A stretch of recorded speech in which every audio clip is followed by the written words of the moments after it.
OK， 好，那我们这边的活动现在就正式开始了。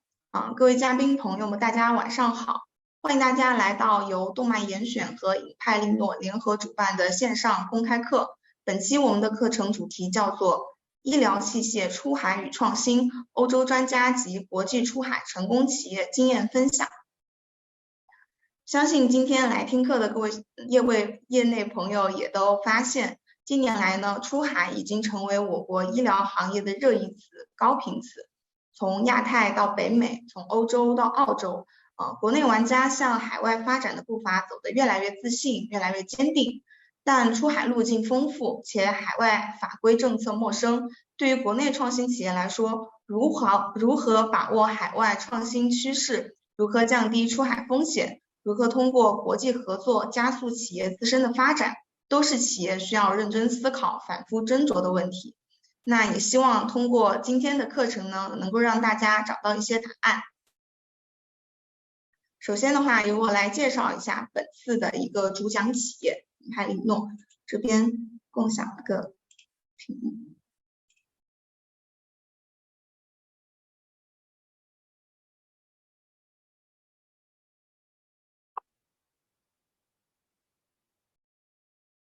对，尹派利诺呢是位于瑞士首都伯尔尼，专注于医疗健康产业，以瑞士为中心，放眼欧洲，为中国企业提供引进来、走出去的双向业务。那身处世界最具创新力的国家瑞士，为企业和投资机构寻找和协助尽调海外投资目标是引进来的主要服务方向，为企业提供引领、陪伴、一站式的欧洲出海服务是他们走出去的主要服务方向。根据企业和产品的不同，为企业定制出海方案，对接欧洲资源，并对某些品牌产品提供瑞士进口的代理业务。尹派利诺也希望将欧美医疗器械市场化和国际化的经验，以企业自身产品为实力传授给企业。以出海单一市场为例，举一反三，将实战取得的经验运用到其他产品和其他海外市场扩展战略中，为企业利润和人才双向赋能。那么尹派利诺的创始人刘贺呢，是一名生物医学博士，转化医学和医药产业创业硕士，也是一名资深的医疗创新企业研发与合作顾问，在生命科学基础研究及教学方向拥有10年经验。目前，刘贺博士担任尹派利诺 CEO 与尹派利诺教育部负责人，以及瑞士医疗创新企业 Zervana Therapeutics 的商业拓展及对外合作伙伴关系负责人。刘贺博士有着独特的欧洲科研及中小医疗企业的 KOL 网络。那么接下来的话，我们公开课也就即将开始。谢谢主持人的介绍。现在是瑞士下午当地时间1点07分，北京时间晚上7点07分。很高兴今天能跟大家云端相见。那我是尹派利诺的刘贺。我们今天的公开课的主题是医疗器械的出海和创新。那我们说到医疗器械出海呢，大家可能首先会想到的是呢，在目标市场寻找一个专业的咨询公司提供咨询建议，寻找经销商。如果呢我们说到医疗器械的创新呢，可能是一个医工结合的这么一个互动，还有知识产权保护，寻找投资方等等。那如果我们用一个词来形容这些与我们关系非常紧密的人的话呢，我觉得那就是合作伙伴。那说到国际间的合作呢，对于出海当然是非常重要的哈。那我们比如说从一些我们中方参与的国际的合作案例来看，比如说微创医疗与美敦力的合作，或者是华大基因与飞利浦公司的合作，还是从海外的我们中方参与的投资和收并购的案例来说，比如沃比医疗2022年收购德国 Phoenix。我们不难看出，国际间的合作不但给企业带来了研发的竞争的效益，而且呢，使得企业间接的实现了海外市场扩张，同时呢，为企业也是赢得了一个巨大的品牌效益。那么目前呢，我们中国医疗器械的国际合作或者说是出海呢，多数集中在所谓的贸易层面上。那相比欧洲各国之间的那个医疗器械领域，其实他们的合作更多是一个早期项目研发上就开始合作的。那说到创新呢，我在这里必须提一下瑞士哈，因为瑞士作为连续12年被世界知识产权组织评为最具创新力的国家呢，它是各大跨国集团在欧洲设立研发中心的一个热点国家，也是知名的新产品出海欧洲的一个试水地。那我国的 biotech 方面，其实已经有很多企业以各种方式进入瑞士，打入欧洲。那么相信呢，就是我们的医疗器械行业也会随着 biotech 的脚步，也会进入瑞士，进入欧洲。那最后呢，我想引用东软集团刘金仁先生的话：欧洲研发，中国制造，平衡二者的优势，来结束我的欢迎致辞。那谢谢大家。那么我们首先呢，欢迎本次公开课的第一个演讲者 Heiko Visarius 博士为我们做创新转化的这么一个开场。Hello, Heiko. Now I start to introduce you, and you can start to share your screen, okay? But I introduce you in Chinese so that people really get. That's fine. Okay. So Heiko Visarius 博士呢，他是生物工程学博士 ，MBA， 有20年以上医疗器械创新及市场拓展的经验，曾就职于包括强生和美敦力在内的跨国公司，并担任欧洲营销的总监、新兴市场事务业务总监等重要职位。他是瑞士知名的创新创业导师，积极的为瑞士医疗器械产业贡献着力量，也是瑞士医疗器械协会的重要联络人。Okay, Heiko, I'm done with you. So now the stage is yours. Looking forward to your talk.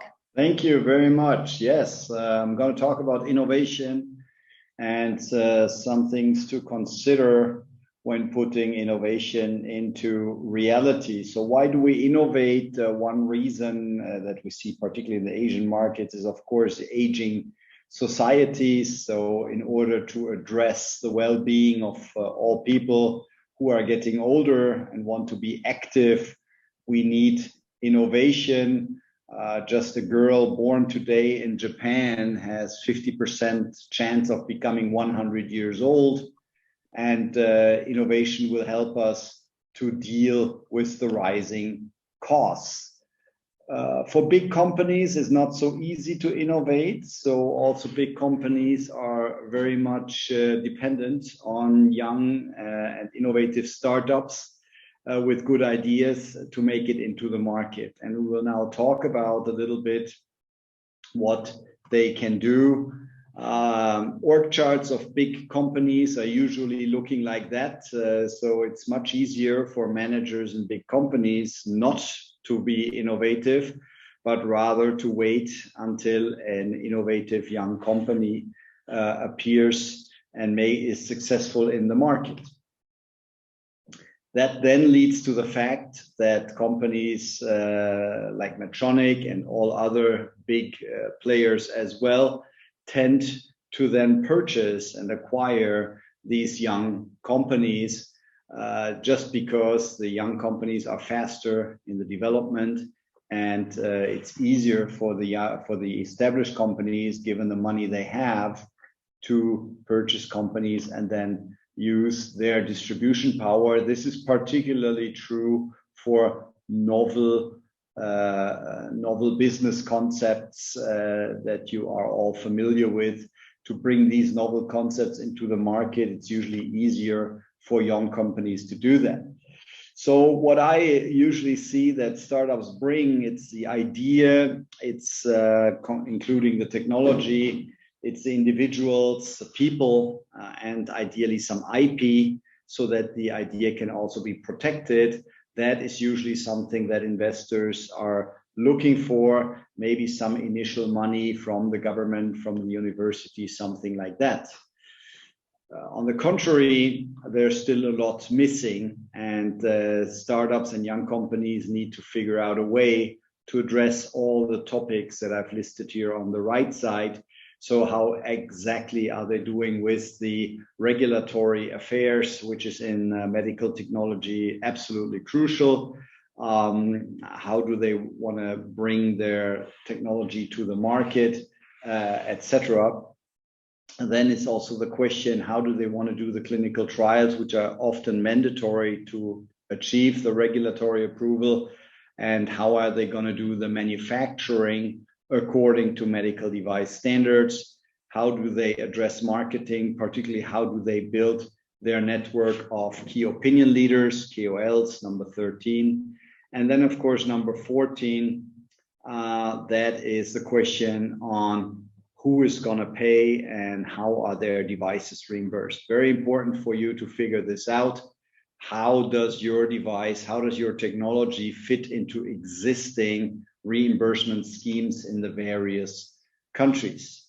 If we try to analyze why young companies are not successful in the medical device area, you will see that the first top two reasons are having to do with the market needs. So the startups are not very good in understanding what it really is that the healthcare professionals are willing to pay money for, or the healthcare system is willing to pay money for, which then leads to a delay, and that's associated with running out of cash. Third reason, we also see it very often, is you just don't have the right team. You need a team that's initially very strong, potentially on the technical and development side, but then you need a team that is very strong on the commercial side. So I call it usually the 3I opportunity. So the 3 I's summarized from what I said before: bring an innovation, bring IP, and bring the right individuals into this company.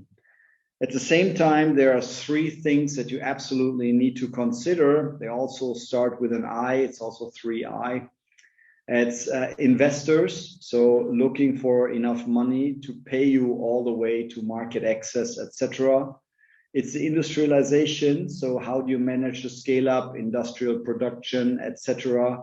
And then, as it was just announced as well, how do you sell in international markets outside of your home country? This is also the topic of this entire meeting today. If we look at where do investors spend their money, this is a slide that gives you some hints. It's got to be the right team. You want to really show that you have traction in the market, validated by customers, not just by yourself, but by real customers who could buy your product. Have a strong go-to-market thesis, and of course also have the right timing. A quick word on strategics. So in medtech, there's many big companies, and the advantage of the big companies is usually that they have a very strong and professional distribution worldwide. So at some point, for all younger companies, it's interesting and often crucial to find a way to work with these strategics. And here, in my experience, I see an imbalance between the small player and the big player. So the small player is usually much more agile, much faster, very dedicated, and usually comes with a solid technical background. That's what we see a lot here with young players. Whereas the big player, as said, has the marketing power to also facilitate a global distribution and understands very well the customer-facing processes, also things like support, customer service, etc., etc. And when I see conversations between young companies that want to bring an idea into the market and the big players, these are some of the discrepancies that I typically see, meaning the company says, hey, I have a product. The big player says, no, you don't have a product. You have an idea that maybe one fine day will be a product. Also, very early on, young companies have ideas of what's the value of their company, which for big players is not so important. And yes, having CE is to sell in the European markets is the minimum you have to have, but then there's a lot of other things around it. And then maybe point number 5, some people believe, or some young companies believe, that the invention is so great that the patients will pay for it. That's rarely the case. If you look at your own experience, I mean, in Europe, it's very unusual that the patient pays directly for real medtech or health services or products. One thing I recommend you look into, and Vivian will address this at some point, is the regulatory part. So here you most likely will need support. It's complicated to bring the product really into the market. And then you need to see that you find the right kind of financial support in the stage where you're at. As you can see here in the middle, we have this valley of death. It's usually quite easy to get some initial funding from the university, from the government, etc., etc. But then comes a tough phase when you have to finance this path to the market until you can finally start selling your product. And that's where you have to convince some savvy investors who will then finance that. So coming back to this, that we said before, make sure you understand the key performance indicators that really drive your business. That's something absolutely crucial. How many to sell one product, how many demos do you need to do? How many qualified customers do you need to have? And how many people need to know that you exist on the awareness level? Same as, for example, understand the sales process really by key opinion leaders, by KPIs, that you really know, okay, if I invest so much marketing money, this will really result in so many qualified customers, so many demos, and so many sales, and so much in terms of revenue. Coming to the finish, this is a slide or a scheme I use a lot. It lists for you the 5 key stakeholders that you need to convince in medical technology. I made it jive, so it all starts with a P. It's the doctor, the physician, it's the patient, it's the hospital, the provider, it's the health insurance, the payer, and it's a policy maker. And for each one of these, you need to determine what is really the pain point that you're addressing, what is the promise that your company is providing, and how can you prove that it's really going to happen. So that's for you to fill out these 15 fields to have a basis of stakeholder management that you will need. I finish with a few examples. This company from Zurich, Switzerland, solves the issue of measuring the oxygen level in early born babies. There's today no solution for that, to measure it directly in the brain. So this is a good example on how a pain point that clinicians and parents have, meaning to see how well the little baby is doing, can be solved with modern technology and is then also paid by the health insurances, as we could see with this company. Another example is dealing, for example, with the efficiency in hospitals, in this case, the AI-based analysis of mammography images, also a Swiss startup, which is accelerating tremendously the speed with which these mammographies can be analyzed. And that allows the hospital to see, let's say, 6 patients instead of 4 patients in a morning. And that means also better utilization of what they're having in terms of infrastructure. Some other examples in digital health, I'm not going to go into detail. Certainly a trend that you want to consider. A big question here is usually, how is this paid for? How is this monetized?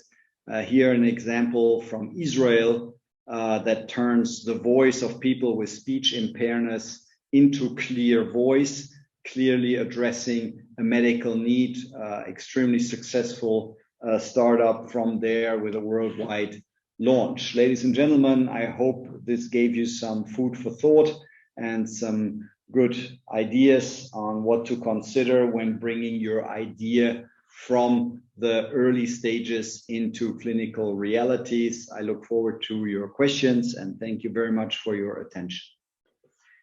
Okay, thank you very much, Heiko, for your nice presentation. I just saw from our live studio now, there are already 654 people are watching our live stream from China. Really great, and thank you so much for your experience sharing.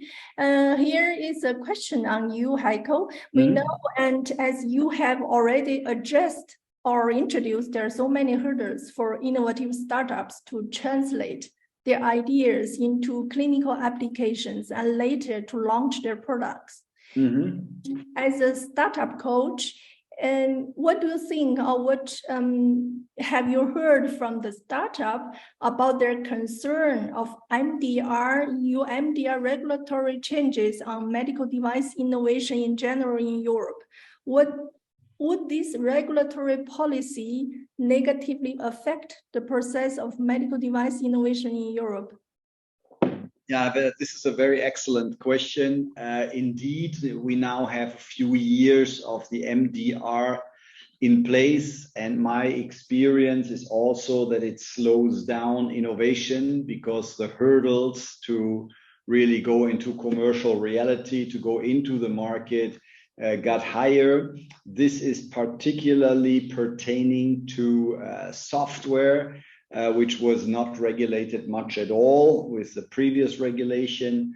And now there are a lot more rules also concerning software, also regarding the clinical trials needed. This has become more stringent. So my advice for these young companies is two things. Number one is make sure you talk to an expert who knows this very, very well. For example, Eric, and make sure you work with a company that has experience with that. And number two, make sure that the additional money and the additional time is properly reflected in your roadmap. Okay, great. Thank you, Heiko, again. And now we move to our next speaker, Professor Dominik Oberist. Hello, Dominik. Hi, Dominik. Could you please share your screen and... Yes, hello. Yeah, I was...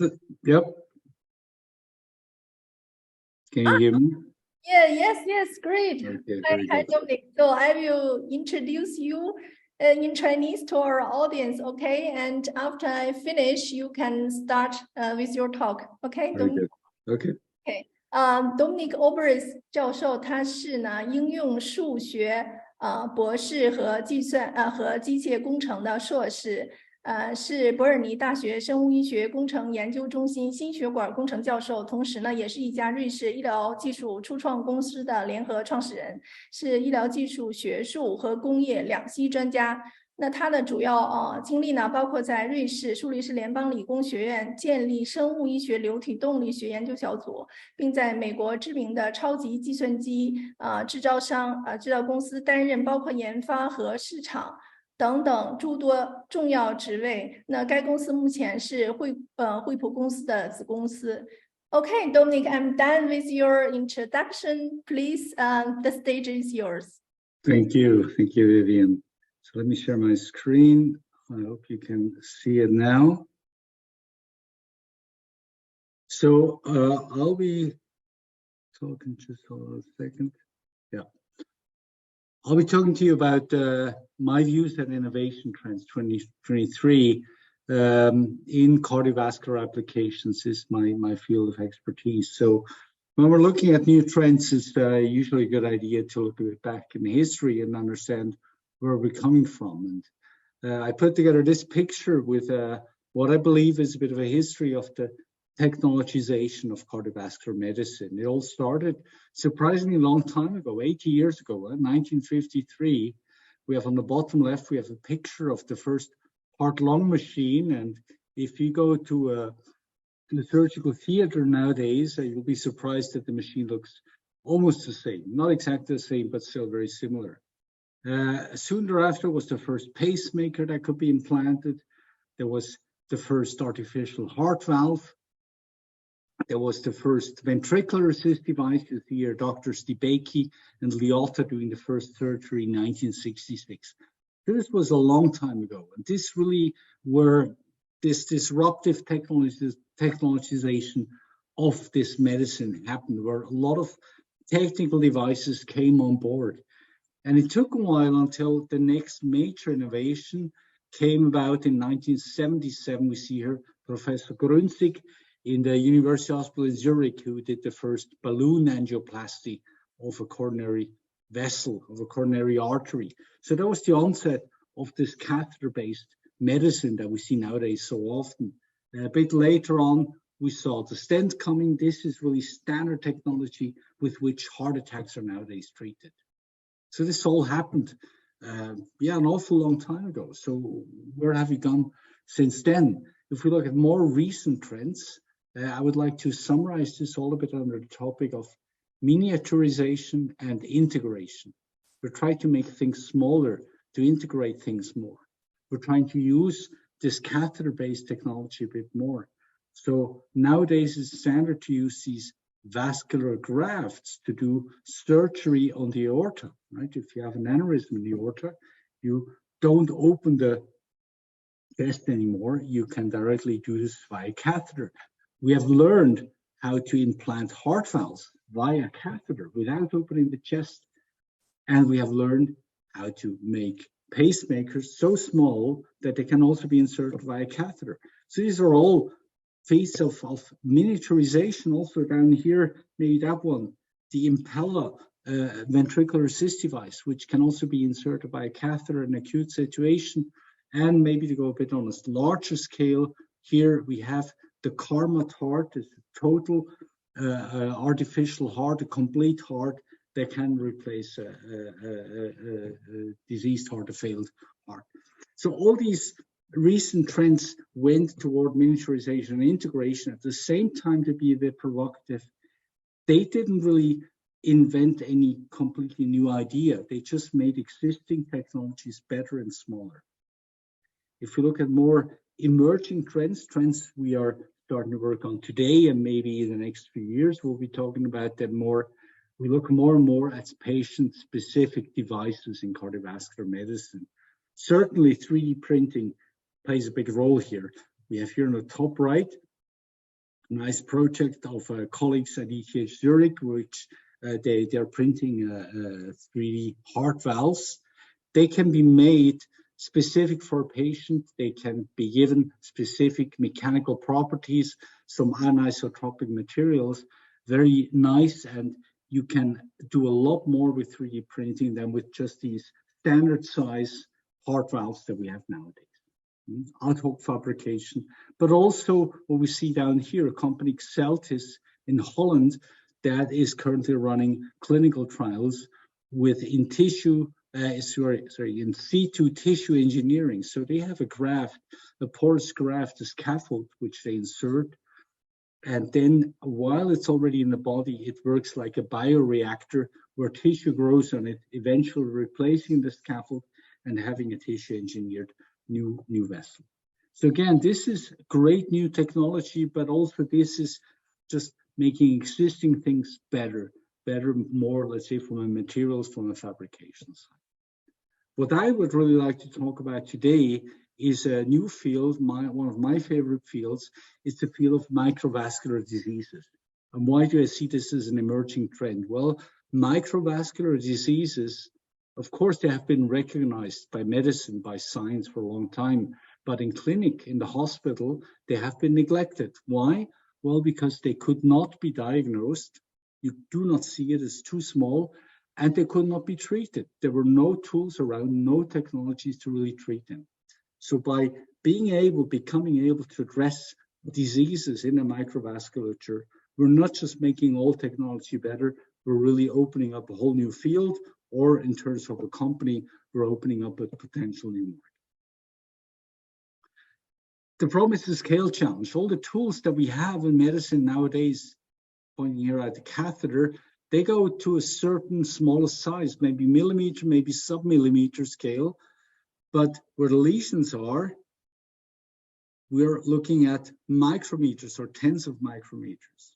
So there's a scale gap we need to learn how to overcome. How can we use our tools, our things that we're using in the clinic to treat and diagnose these small scales?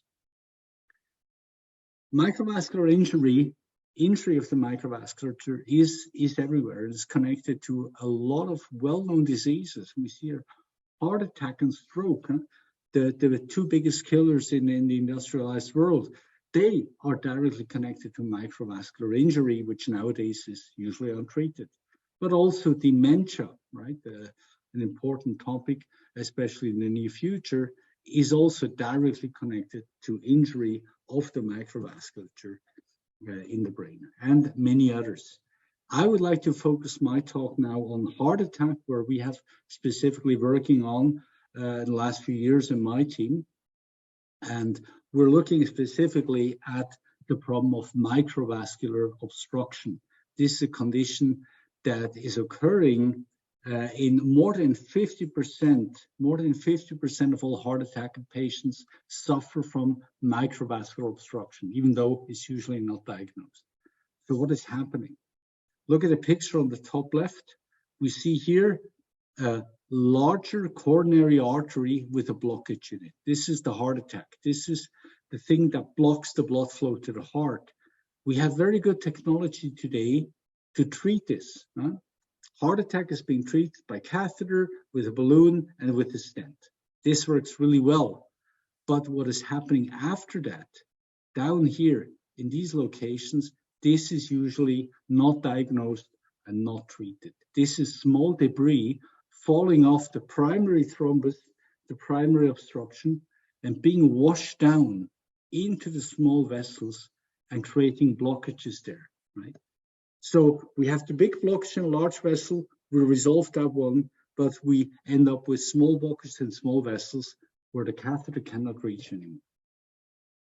People with MVO have a significantly poorer outcome.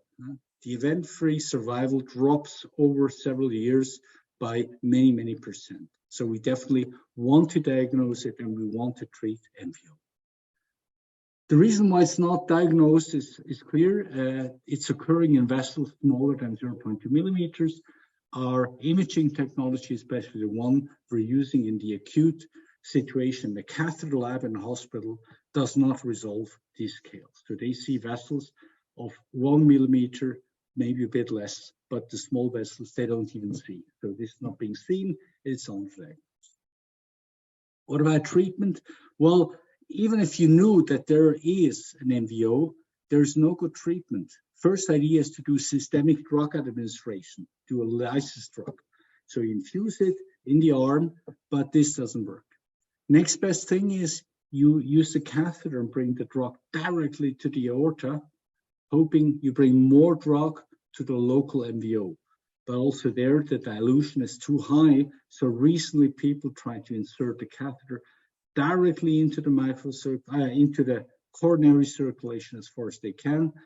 But also there, you have a problem that not enough drug arrives at the actual lesion. Most drug takes a bypass at the location where there's no obstruction, right?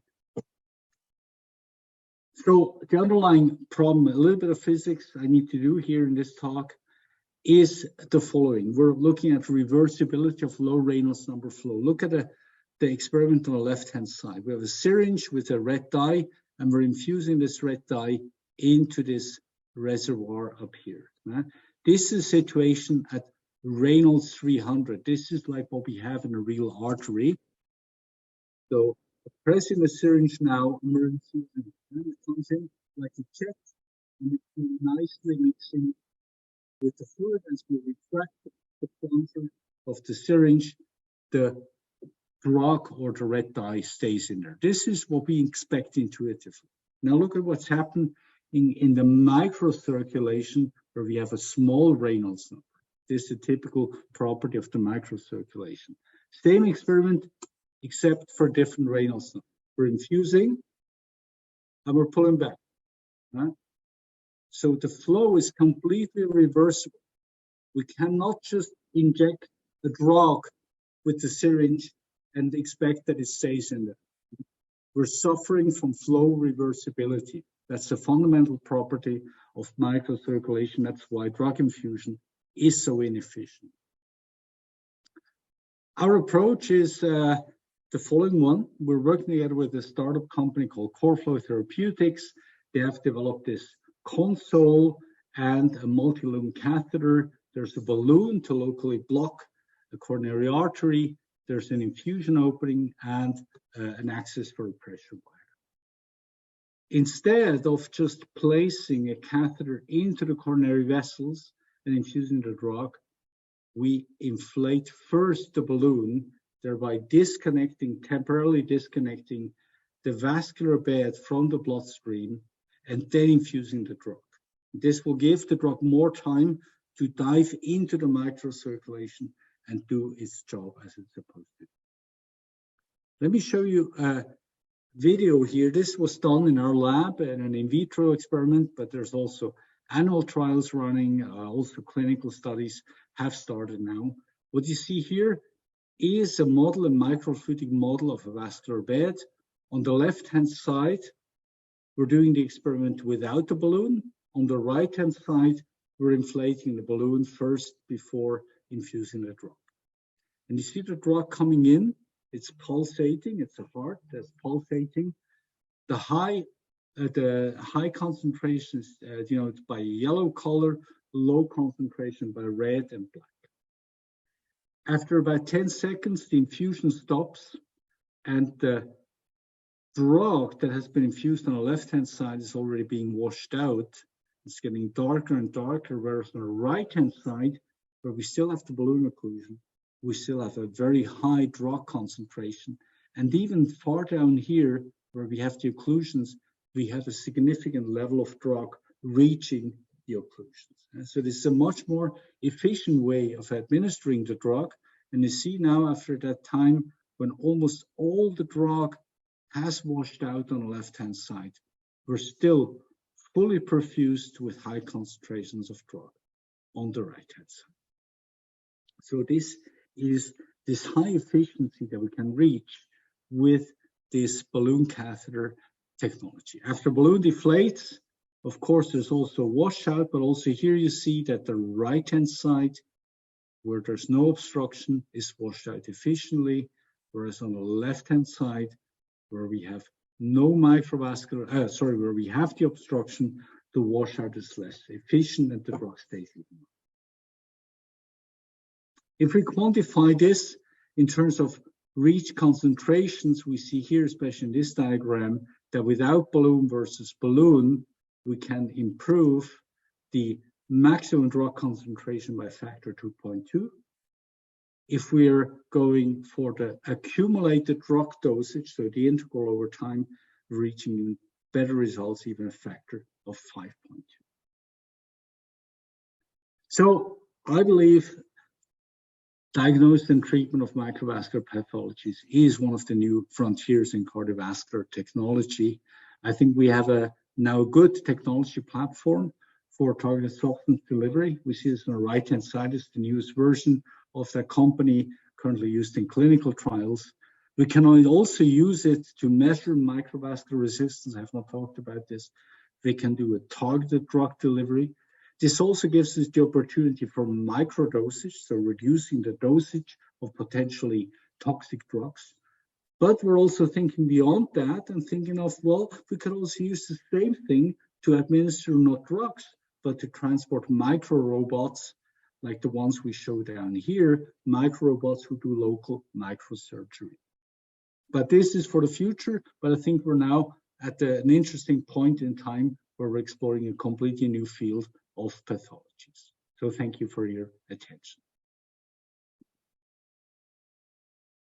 Okay, great. Thank you so much, Dominik, for your very nice presentation and your great contribution. Of course, I have here a general question regarding the impact of AI, artificial intelligence, and machine learning, things like that. That is really a hot topic worldwide.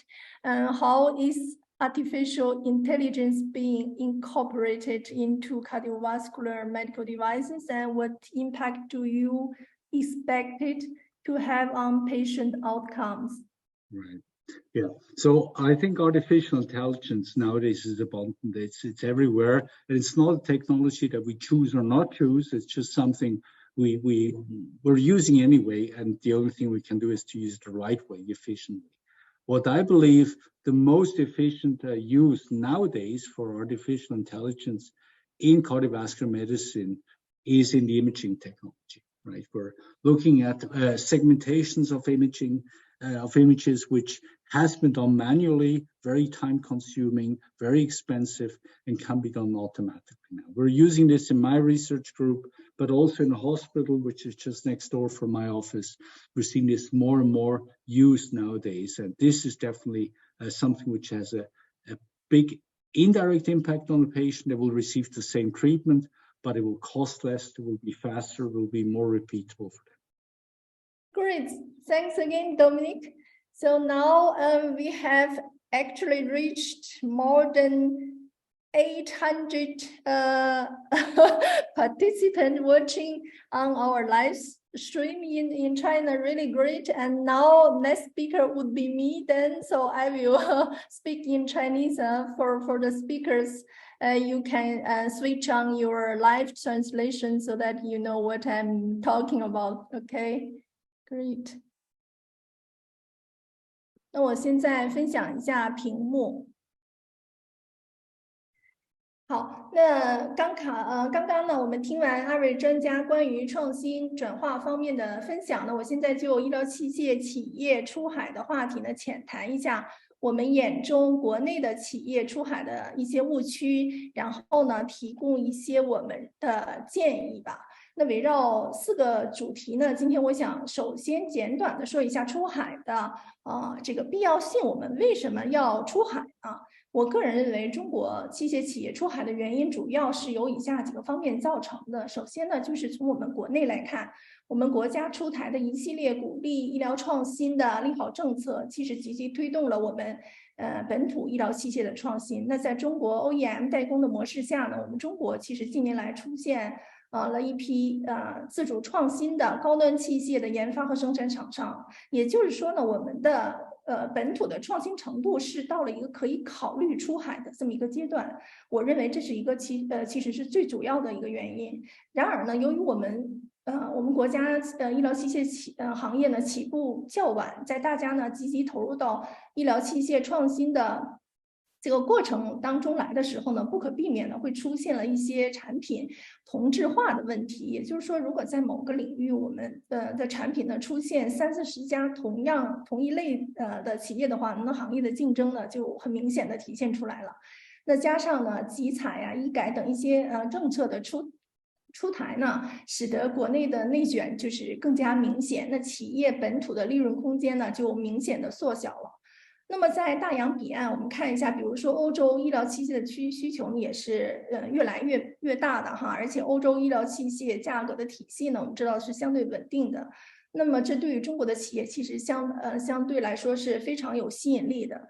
那最后我也想强调一下呢，无论任何企业，如果一个企业是想做大做强的话呢，国际化其实是一个企业的一个必要的必经之路吧，可以这么说。那既然出海已经提到了我们的日程中来，那我们要如何出海？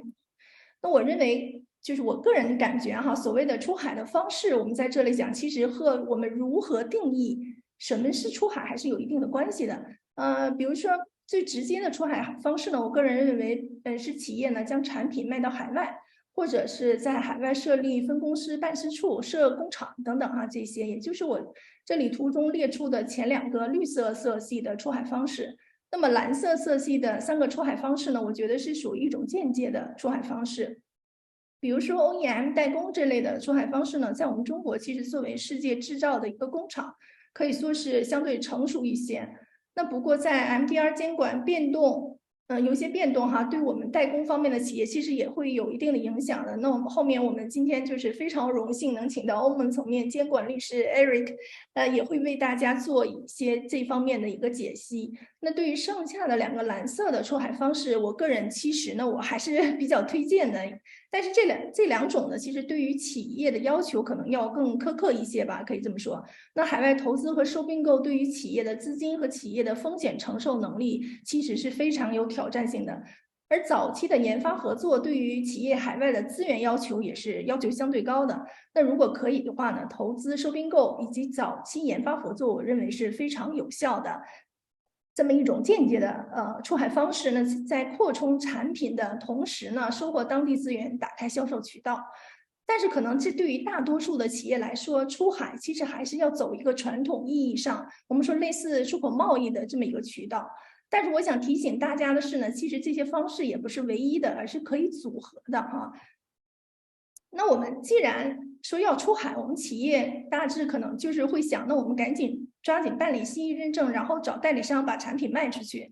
那我在这里也是希望提醒大家一下呢，在考虑出海会给企业带来利润的同时，我们其实应该更冷静地分析一下，我们出海的目的和动机到底是什么。出海其实是一个复杂而又相对漫长的过程，那企业其实在前期需要投入大量的时间、人力、物力还有费用。所以呢，在这里呢，我分享一下我认为，或者说我们 IMPELINNO 观察到我们中国的企业在出海方面所遇到的一些误区。首先就是我感觉可能是第一件事情，就是我们要在考虑出海的时候呢，首先是要考虑在已拿到西医认证的前提下，我们的产品在海外市场是否会有一席之地，而不是呢在对海外市场零认知或者是缺乏一个全面的了解的情况下呢，着急申请西医认证。因为我们拿证毕竟不是我们的目的哈，它只是我们出海的众多步骤当中的一个，而是否决定在海外市场获得利润，拿证只是前提，它只是前提，它不是决定的因素。那在这里呢，我列举了我们中国企业出海的常见的5大误区。因为我们毕竟在瑞士，所以对于国内的企业的看法，我们可以说是不全面的哈。所以我们也希望和众多的国内朋友一起多多交流。那首先我谈一下我们出海的第一个误区，就是认知上的误区。那拿欧洲来说呢，多数企业认为拿到西医认证，找一个欧洲当地的代理那个基本的通道哈，销售渠道打通就可以了。其实进入欧洲呢，比我们想象的其实要复杂的多。欧洲是一个整体，但它又不算是一个统一体。那我们拿到西医认证之后，要选择出海哪个国家，理由是什么？对目标国的市场环境、竞争者是否有一个分析？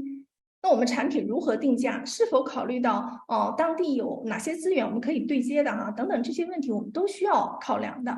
那关于监管，我们是否真正正确解读了相关的法规啊？是否有相关的当地的专家在我们遇到问题的时候，我们能立即很快的寻求到帮助？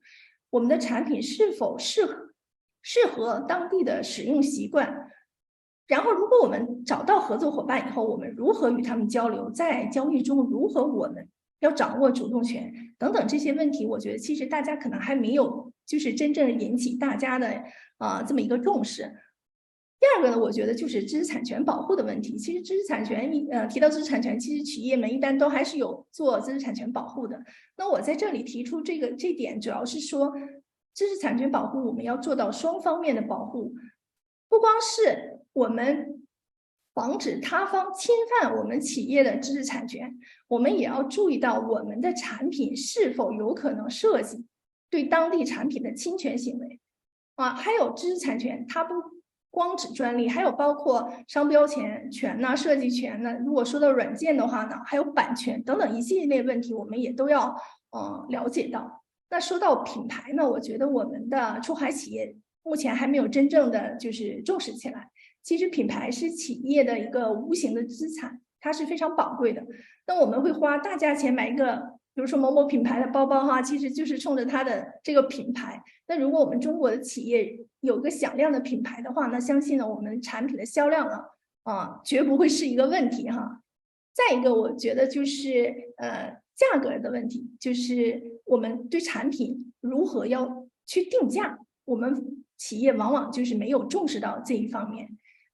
我觉得可能是由几个原因吧。一方面，我觉得可能是我们的出海过于仓促，没有做好功课。所以我们观察到一些企业呢，它非常重视监管，但忽视了如果拿到证以后，其他的一些问题，比如说定价问题，而这些问题呢，其实它是可以直接影响到我们在目标市场的利润的这些问题，大家就是没有注意到。然后比如说你出海到东欧一些国家，比如说产品卖到波兰和卖到瑞士，我们的产品定价会有一个什么样的差异？我们有没有考虑过这个问题哈？就是我们如何在海外市场争取一个合理的产品定价？我觉得这也是一个非常重要的一个问题。以上的一系列问题呢，我觉得其实最终解决还是要靠我们企业内部的员工和我们的海外合作伙伴共同来完成啊。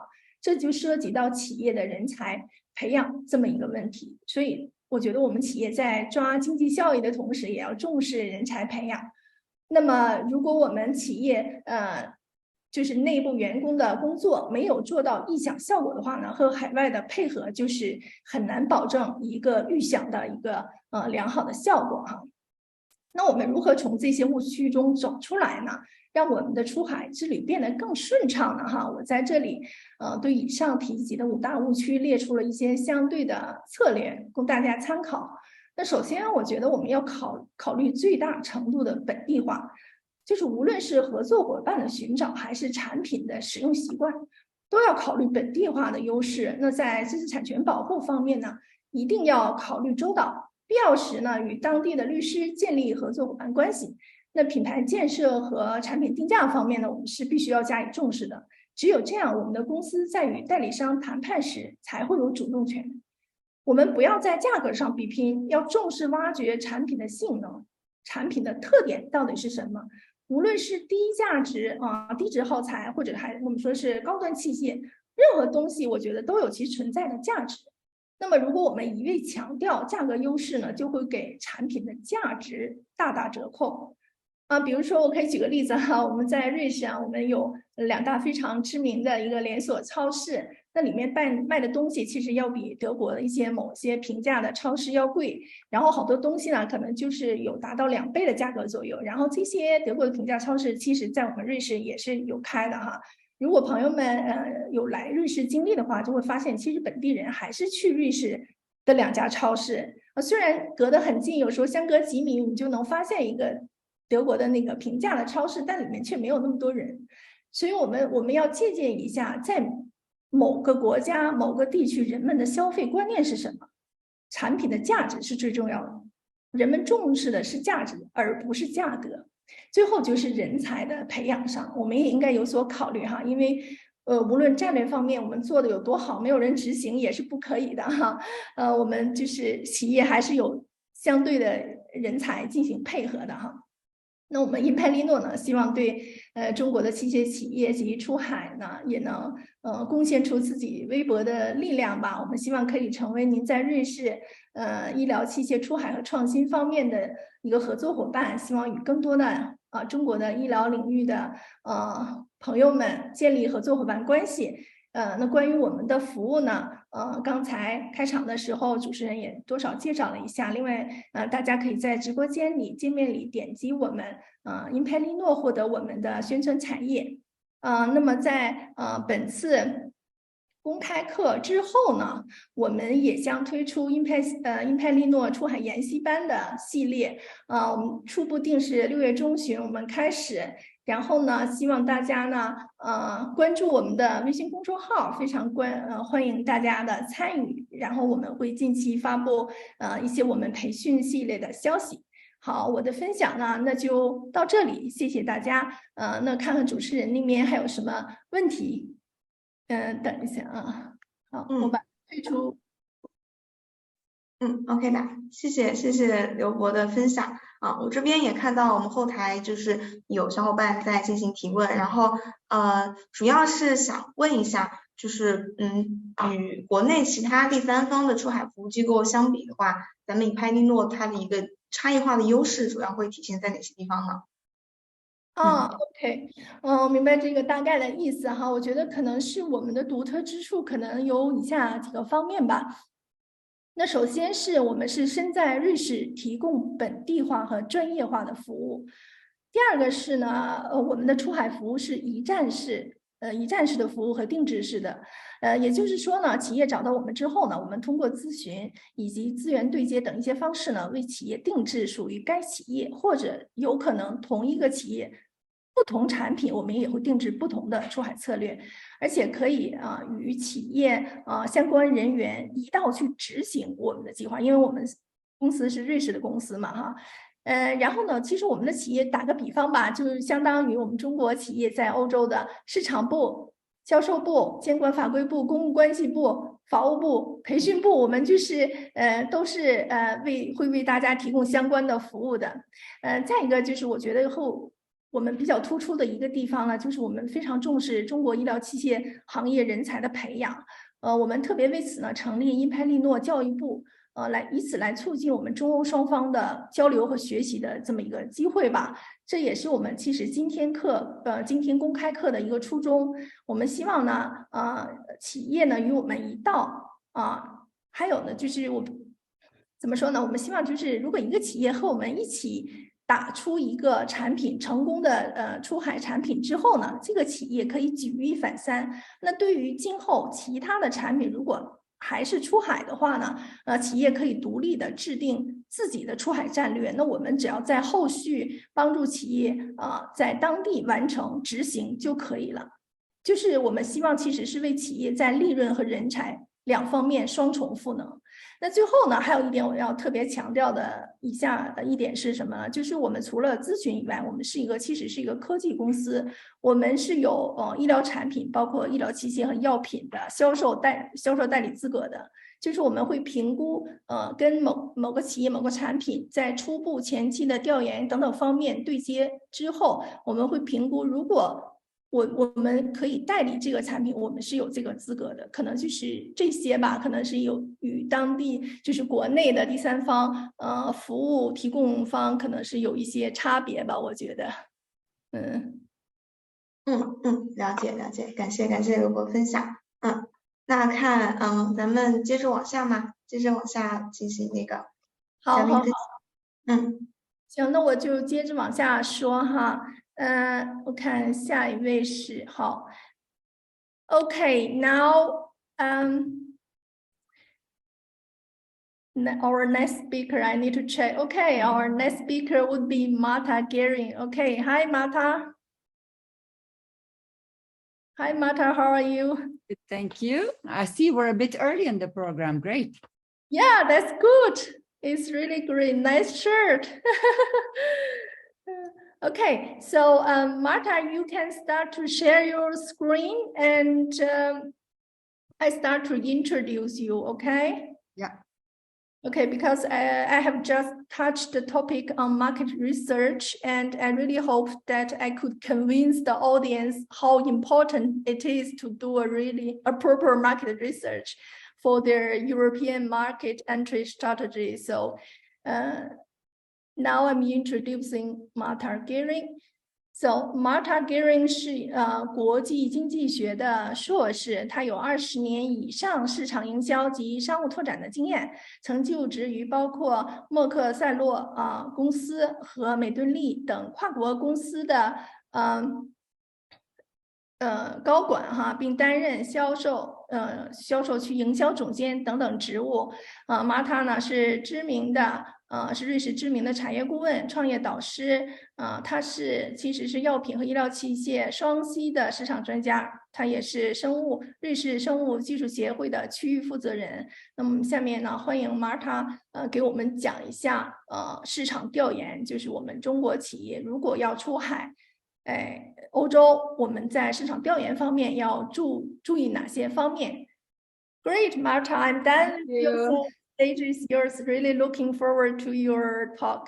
Thank you. Okay, so we're going to talk a little bit about how market research relates to your product launch or your European market entry program. We're going to look at why it's so relevant, how we can apply it, techniques to get data, a quick review on secondary and primary data, and then some practical recommendations for doing those important discoveries, market discoveries, key opinion leader discoveries to really position your product optimally, and some conclusions. So here we have a study from MIT Sloan Business School that basically says, if you want to make better decisions, you need to start experimenting. And experimenting is doing that market research to explore different ways that you can position your product. So systematically embed experiments into your organization, understand why they work or why they don't work. Make sure you deeply understand what's going on.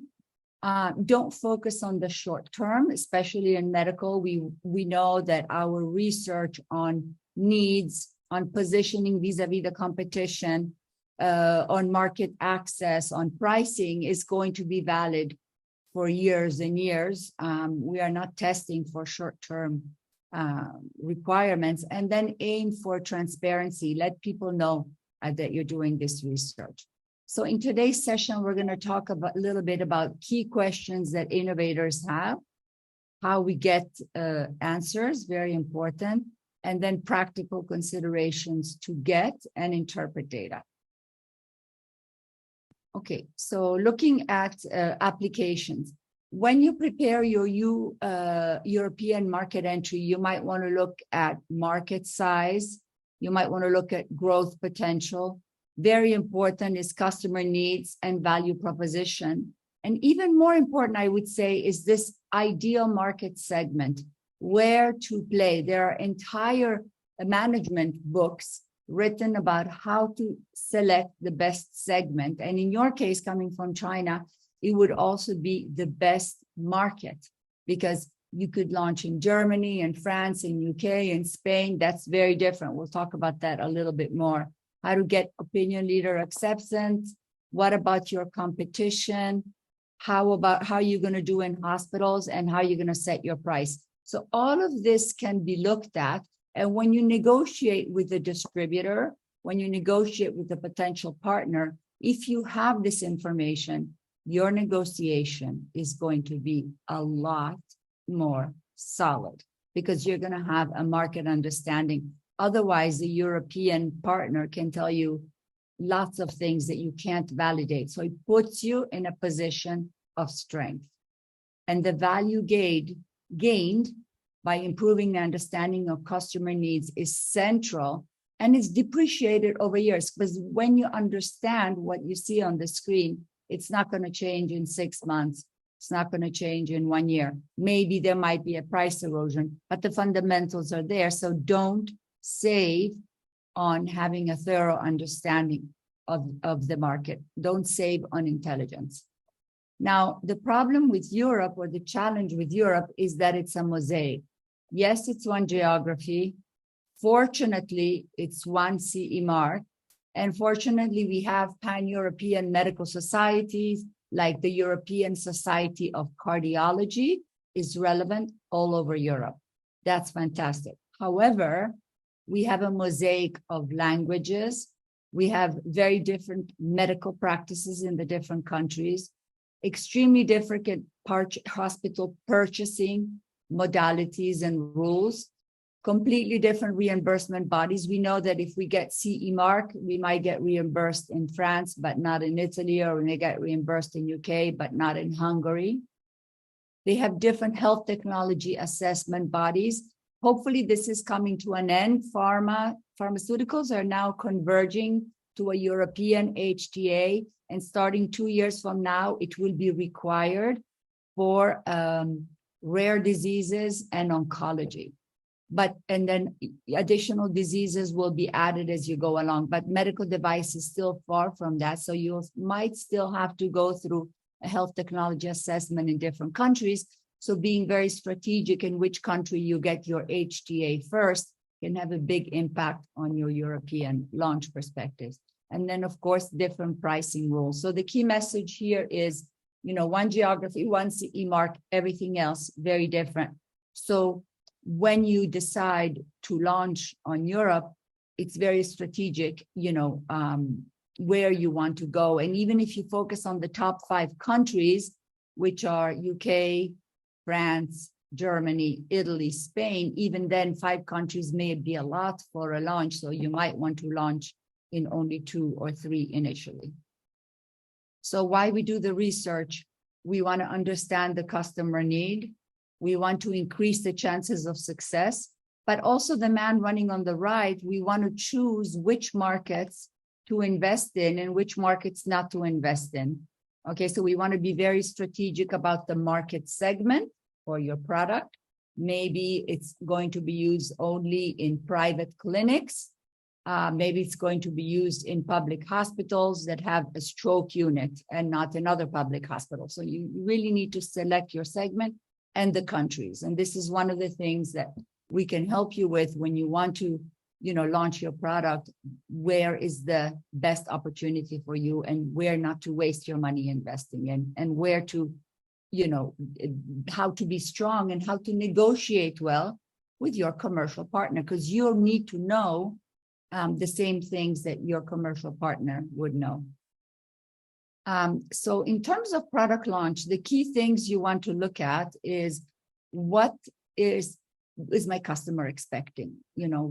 What drives customer demand? How do I minimize risks? So if there are some major unknowns, I need to know that, and I need to be able to minimize those risks. We spoke a little bit about where to play, in which segment am I going to have the greatest traction? And then who could the customer use? What product could the customer use instead of yours? So what are your direct or indirect competitors? And finally, the pricing and market access question. How should I price my product? Will it be reimbursed and high? So these are things that you really want to get straight before you come to Europe. And then how should my offering be tailored based on these 5 sets of information in order to really improve the success? You may have heard about the lean startup, and I show this only because it relates to market research. So there's 2 key things. When you are planning a new product, you constantly have to test the product, whether it is because you're developing a product or because it's a developed product in China and you want to know how to launch it in Europe. You want to validate that approach. And then down here, you avoid failure by getting information on what the market wants and tailoring your product and moving away from options that don't work or don't make sense for you.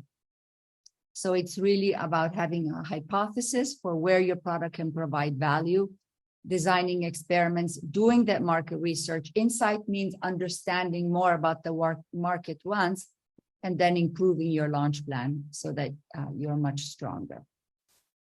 Okay, so how do we get the data? We want the data. How do we get the data? First thing is the techniques that we discussed, secondary data and primary data. So you want to do both. So the key message here is make sure that you check really good and solid secondary data before you plan your primary. So primary research is research which is done entirely for your product. But there is a lot of bad secondary data out there, and we don't want you to waste your time on that. So secondary data is obtained from previously undertaken research, gives you a broad understanding of the market, and it's not specific to your business, and it helps you to prepare for your primary research. Here I just put some business sources for secondary market reports. Look at the trade journals, for example, what is being written by European MedTech, MedTech Europe, what is written by the different associations, specialist providers like top consulting groups, McKinsey, Deloitte, EY continue to produce very good reports on healthcare system in Europe. Sightline is a new company that has acquired a bunch of market intelligence companies, including data companies, so you can get any data on any product from them. They're basically have been consolidated by private equity, and they're very strong. And then, of course, your medical resources.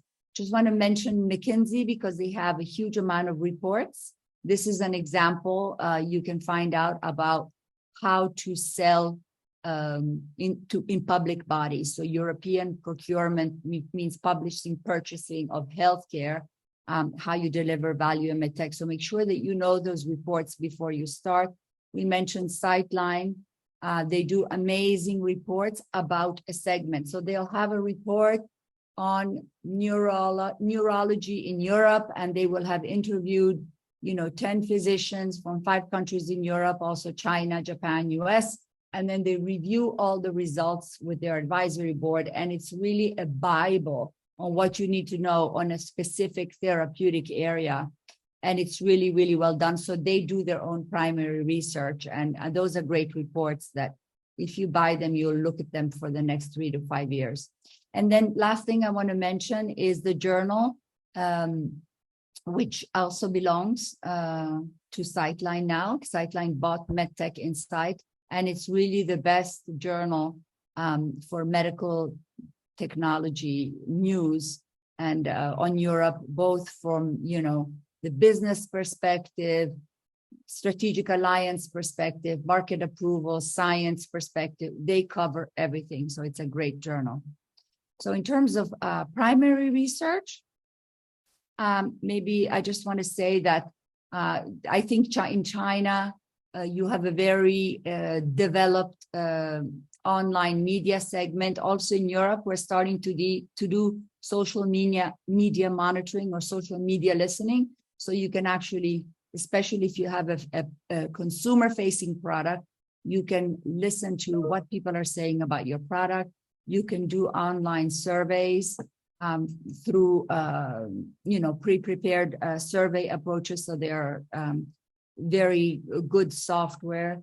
Customer KOL interviews. We recommend doing focus groups after you've done the opinion leader or customer interviews to confirm or to review a result. And then choice modeling is about, finalizing a decision that you're going to make. So we go from exploratory to confirmatory. The primary research, for innovators, one-on-one is great. Of course, we do everything remote. Don't worry too much about the sample size. It's better to focus geographically or by segment. So only interventional neurologists in France and in Spain. So you really get the good information on that, rather than trying to go too wide. And then, it's important to connect with those opinion leaders so that you know how they're going to support you during product launch.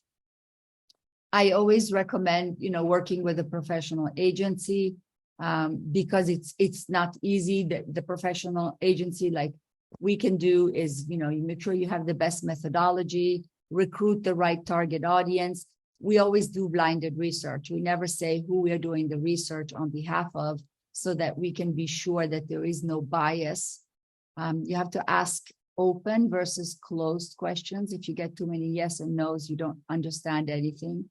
And very important is how you're going to present your product. If you present your product differently to different audiences or in different interviews, then it's, bad information in, bad information out. You need to really have a standard description of your product, which is typically an infographic with a few bullets.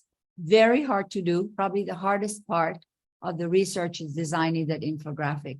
And you got to make sure that the question flow is correct. We'll talk about that a little bit more as we come to the close of this session. And then you need some experience to interpret the data. So imagine, building a building or doing something without experts. It would be really scary. So the investment is well worth it. We do encourage you to get that solid market insight so that you can plan your European launch appropriately. Okay, so just some practical recommendations as we close here. How How do we, get and interpret that data? So I'm going to summarize here what I recommend for in-depth one-on-one, interviews with key players in the market. Make sure that before you do that primary research, you get all of the secondary data that's available, whether it's free, such as, a McKinsey or a Deloitte report, or whether it's something that you're going to purchase. So even Pharma Intelligence, even Sightline, they do have free podcasts. They do have free downloadable white papers. So make sure you get those. Prioritize questions that are not found in the medical literature. I've seen people that are asking doctors about outcomes that are already published in the medical literature. You don't want to do that. Maybe you want to confirm it with them. Maybe you want to get their opinion, but you don't want to ask what's already published in the literature. Prototype, I'll show you an example. This is what I meant, is the infographic, very hard to do. Focus on expert interviews initially, and then later you can always move to other audiences. Make sure you get the person to speak a lot. Don't ask the type of questions they can say yes, no, maybe. Get them to talk, right? Get them to explain what's important to them. And make sure you have an interview protocol. It's like a medical protocol. It's a series of questions. It's well-defined. It's standardized. And that's it. Oh, I think this is the wrong direction. Okay, so I'm coming to the end here. So when you actually do an interview, there's 4 key sections. The first section is all about the doctor, the hospital, the medical unit. You discuss what their background education is, and also what job they do and what they experience in their clinic. You never, ever start talking about your product first. Then you explore problem and opportunities. What are the opportunities in my hospital? What are the problems with my patient? What is important to you? How do you make decisions? Who has to approve when you purchase something? How do you expect this market to evolve? And then start to derive implications based on what you heard in number 2. So you test various approaches. And finally, at the end, you actually show them your product and you get them to react. And this is just an example. It's a sample for illustrative purposes. This is an example of testing a product. And like I said, it's the hardest part. You'll probably redo this 10 times before it will be perfect. And then the objective is everybody to understand right away what you mean. And the last thing I want to show you before we summarize is that you can also do price testing. And here you can see some research that shows, according to Westerdorf pricing analysis, it's a way of doing it. You look at which price might the product be too expensive, at which price it might be too cheap. And when it's not seen as a bargain or not expensive, an intersection of those lines between not expensive and too expensive, and then that's the highest price range, and then between too cheap and not a bargain is your lower price range. And that way you can really determine a price that doctors, purchasing units of hospitals will think it's okay. All right, so to summarize, just 3 things. Be sure to leverage the secondary research, be on top of any intelligence that your partner will have when you discuss with them. Derive implications from that secondary research to inform your primary research and use it to prepare your negotiations. Do your primary research before you close any partnership discussions. Know the value that you provide to really negotiate the best deal that you can, and make sure that your product can stand out in a crowded market. A lot of solutions out there. Positioned correctly, you will find your niche. And then finally, ensure that you can have that strategic market entry. With the research, you can decide which country to go to, where I can get the best reimbursement and market access, and where can hospitals most easily purchase my product. So get ready so you can be successful when you choose to enter the European market. Thank you very much.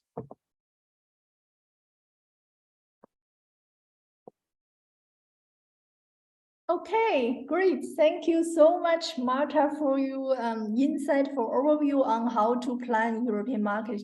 entries through a proper market research. Now actually want to report in our Zoom meeting that we have now reached already 1,155 audience from China watching our live stream. Really great, and really appreciate our expert sharing their experiences. So from here, I have a question on Marta regarding value proposition of the product. So there is a growing trend of value-based healthcare in Europe. Could you please elaborate on that topic for our audience to improve their market research? Yes, thank you. Excellent question. So what we do is we map the patient journey when they undergo treatment with the current standard of care. And then we map the patient journey when they undergo treatment with our new product. And we compare, so to determine the value, we compare to say, where do we save time? Where do we save steps? Where do we save procedures? Where do we perhaps bring more money to the doctor because perhaps he is charging or getting reimbursed for some procedure? So we really compare the value provided of our product versus standard of care. And then that is how we derive the value. And that's how we then use that information to define the value proposition, which is associated with a euro price. So there's three ways to price, right? We can price based on our cost. We can price based on the competition, but those two are just informations that we use. We price based on the value. So let me use a practical example. So let's say that you are selling a new procedure to do neurorehabilitation post-stroke, and you know that the hospital can receive, in Switzerland, 1,100 francs a day, and your procedure is shortening the in-hospital rehabilitation. They will not want to buy that because they can keep the patient for 5 days, no questions asked, and get 1,100 francs per day. So what you really need to do, like I said, is understand how you fit in the flow and make sure that you understand where provides value to the doctor and to the hospital so that you can pitch the correct value. So map those patient journeys and derive the financial implication of the patient journey. Great, Marta. Thank you so much, Marta, for sharing your really important insights for our audience. And now please welcome warmly our keynote speaker, Eric Vollerbrecht, to give us the keynote speech on the newest updates on EU MDR. Hi, Eric. Hi, Vivian. Thanks very much for having me. I thought briefly about introducing myself in Mandarin, but I think I would either offend people or making them laugh too much. So I decided against it. Let me share my screen. Sure. Here we go. You can start sharing the screen and I will start to introduce you to our audience, okay? Oh, perfect. Yeah, I'll stop sharing for the moment. Talk, we are really in time and relax. Great. Now we come to Eric. Eric Vollerbrecht 是法学的硕士，医疗器械和体外诊断相关的欧盟和国家法律的和监管律师，是欧盟和荷兰层面的生命科学监管专家。他专注于监管建议、合同，针对当局的监管诉讼和收并购。那他为全球10大医疗技术公司中的绝大多数提供欧盟医疗器械和体外诊断法律法规、监管和战略方面的咨询。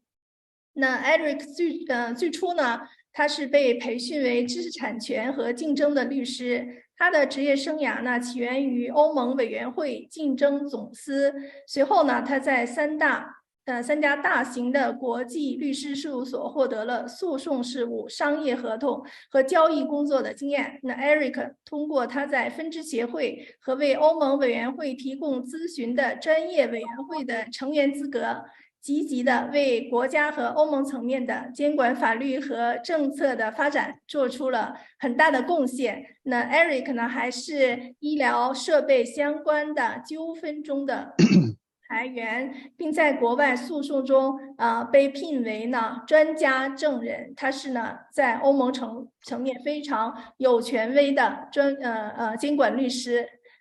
Okay, Eric, I'm done with your introduction, and we are really looking forward to your talk. Thank you, Vivian. Then I will now timely share my screen and start the presentation. Here we go. Again, welcome everyone. Thanks for attending this webinar. Insights from a European MDR expert. I've been working with European medical devices law for more than 2 decades at the moment. I've been trained originally at the European Commission, and I've specialized in medical devices later. I work for the majority of the top 10 medical devices companies in the world, and for the majority of MedTech Europe members as well. So I have a really good picture what is going on, you could say, in the European MDR. I also work for a number of Chinese companies, so I've also have kind of a perspective on inbound Chinese investments and also how Chinese companies are doing with their medical devices on the European market. So for the people that are new to the MDR, you could basically summarize it with this slide. It's the MDR was at the time introduced because there were several scandals with medical devices in Europe that had a very profound political backlash. The PIP breast implants scandal, and also the problems with metal hip implants. And it is very important to not underestimate how much this political outrage has formed the MDR as it is, and also how authorities can respond to non-compliance under the MDR. Sometimes I have clients that say, well, but we are just a little non-compliant under the rules. You have to understand that really these rules were put into place in a no more of this reflex. So that also means that this is also the way authorities look at it. They can be very almost disproportionate in the way they enforce rules, because they're very intent on never have something like this happening anymore. Another way to look at the MDR is to see it as an abbreviation for more data required. That is actually because there's such a strong focus on pre-market and post-market clinical data under the MDR.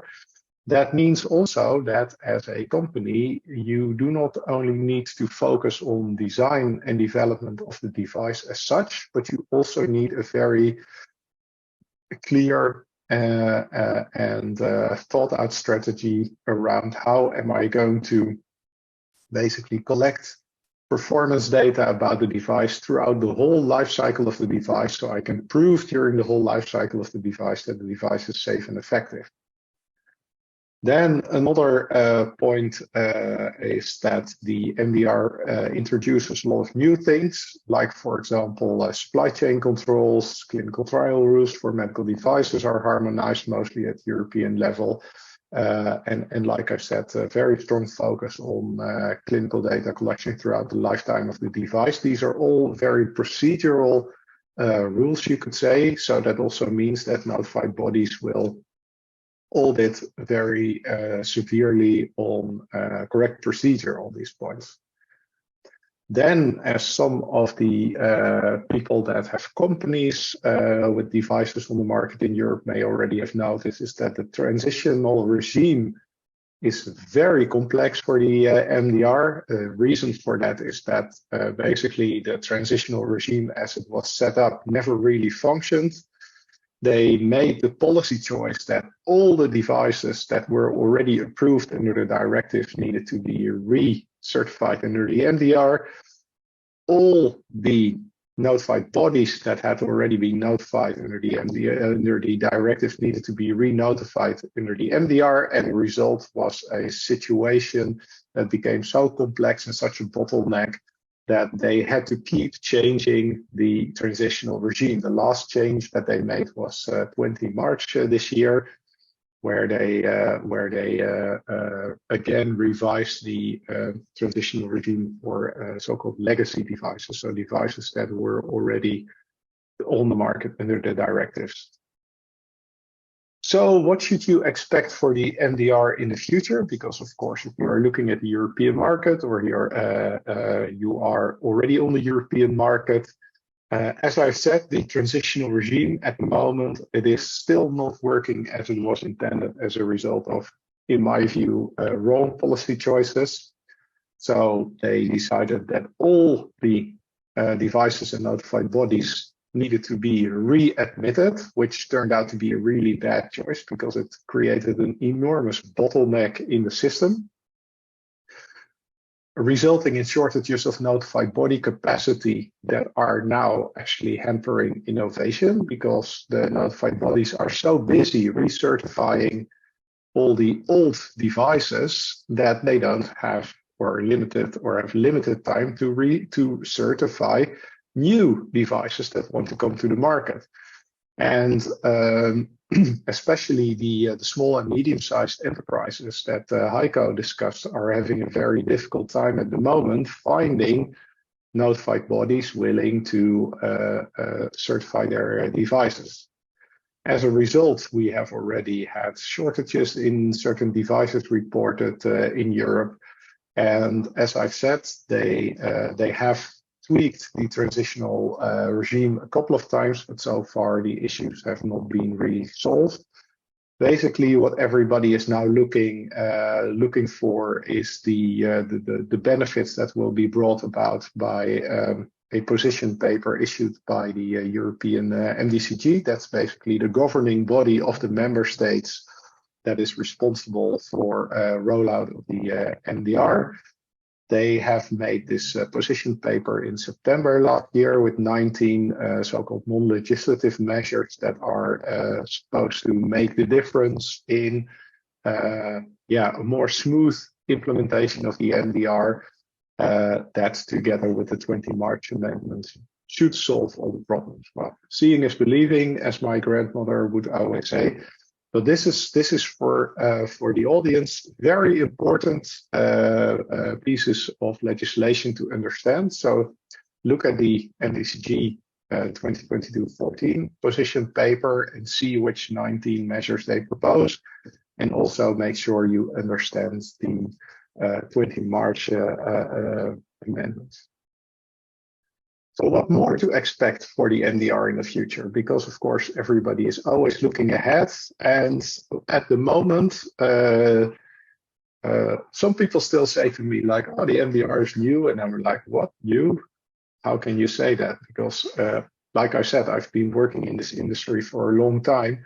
I was around in 2012 when the MDR was proposed as a new law. So that's already 11 years ago. It's in effect since 2017. It's applicable since 2 years ago. So it's really not that new anymore, you could say. And this is why the European Commission is already working on an information collection exercise to evaluate the MDR and the IVDR, the sister regulation of the MDR for IVDs. And by 2027, there is going to also be a formal review moment. Now, what I can also tell you is that the European MedTech branch associations and also national politicians are already pushing more and more for structural changes to the MDR, because now that we have the MDR in effect for some time, people are really finding out that certain things do not work that well, certain choices don't turn out that well, there is a quite fierce lobby that has started now for another thorough revision of the European medical devices regulation by fixing some of the root causes in the MDR. Like, for example, there is likely going to be a move towards more centralized responsibility. As Marta already explained, Europe is not a single place, it's more of a mosaic, and this is also true for the regulation.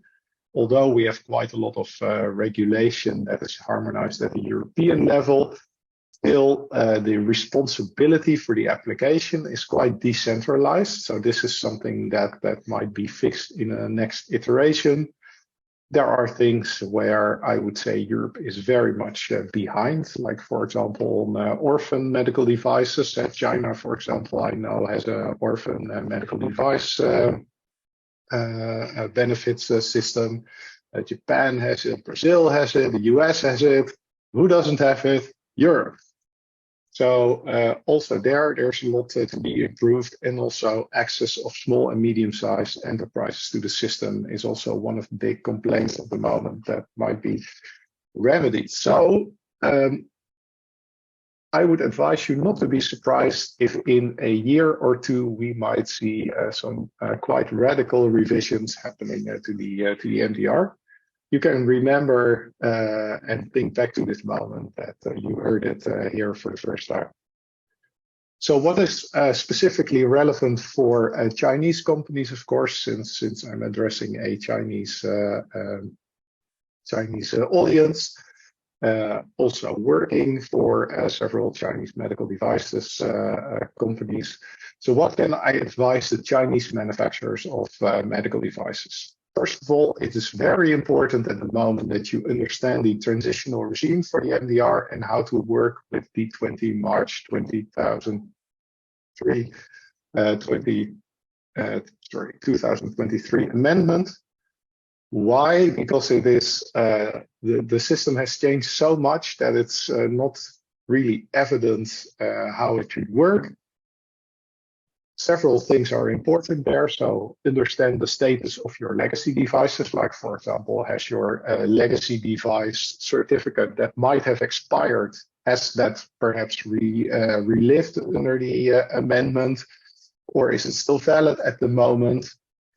One of the big misconceptions about the amendment is that manufacturers get more time. This is not the case, because under basically every scenario that you can make under the amendment, manufacturers will still need to file an MDR application well before 26 May 2024. So this is the kind of it, and filing such an application with a notified body is quite a process. So I advise companies to always take at least 7 months before for that whole process, which and that is 7 months is the process without the actual evaluation period by the notified body. To clarify that, so that's probably another year. So really, you need about 7 months for this whole notified body selection and onboarding process. So that means that if you want to be in the door with a notified body by 26 May next year, you need to have started this process, well, basically after the summer. And that's very soon, right?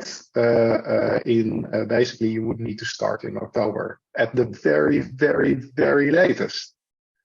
So time is of the essence. Of course, you also need to have a plan B in case your MDR submission is not timely or unsuccessful.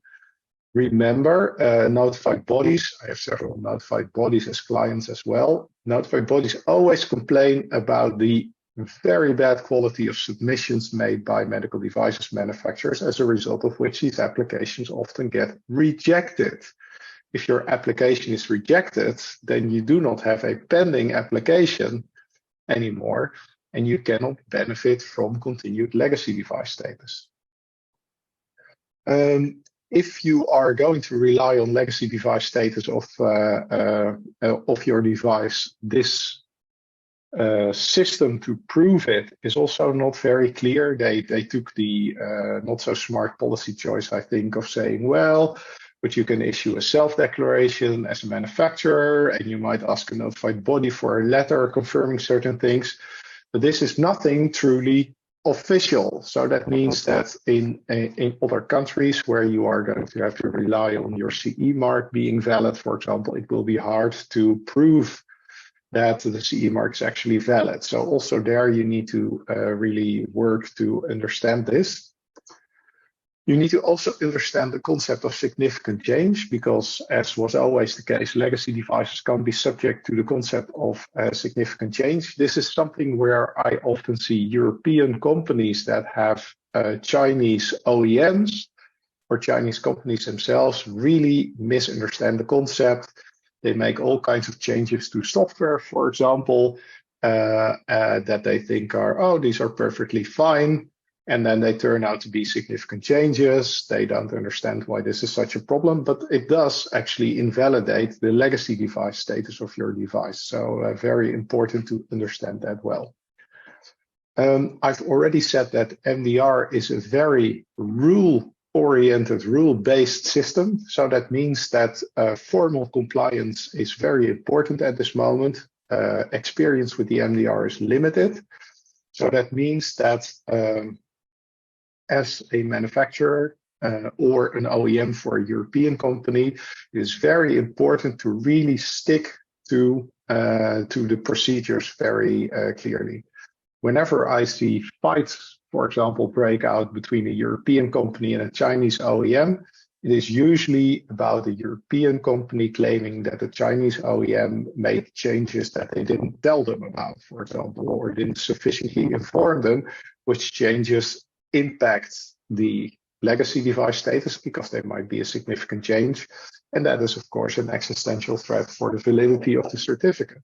And then, of course, it can escalate into a dispute. Also, quality management system requirements are an important one, because the MDR has a lot of its own quality management system requirements that go beyond the ISO standard, which is often not really appreciated by companies. Also, make sure that you understand that. This is a flowchart I've made for application of the amendment. I'm not going to go in detail there because I only have 20 minutes. It's only 5 minutes left, and I know Vivian is really strict on time, so I'm going to skip that over. Take a look and see what you do with it, and otherwise you can always ask me about it.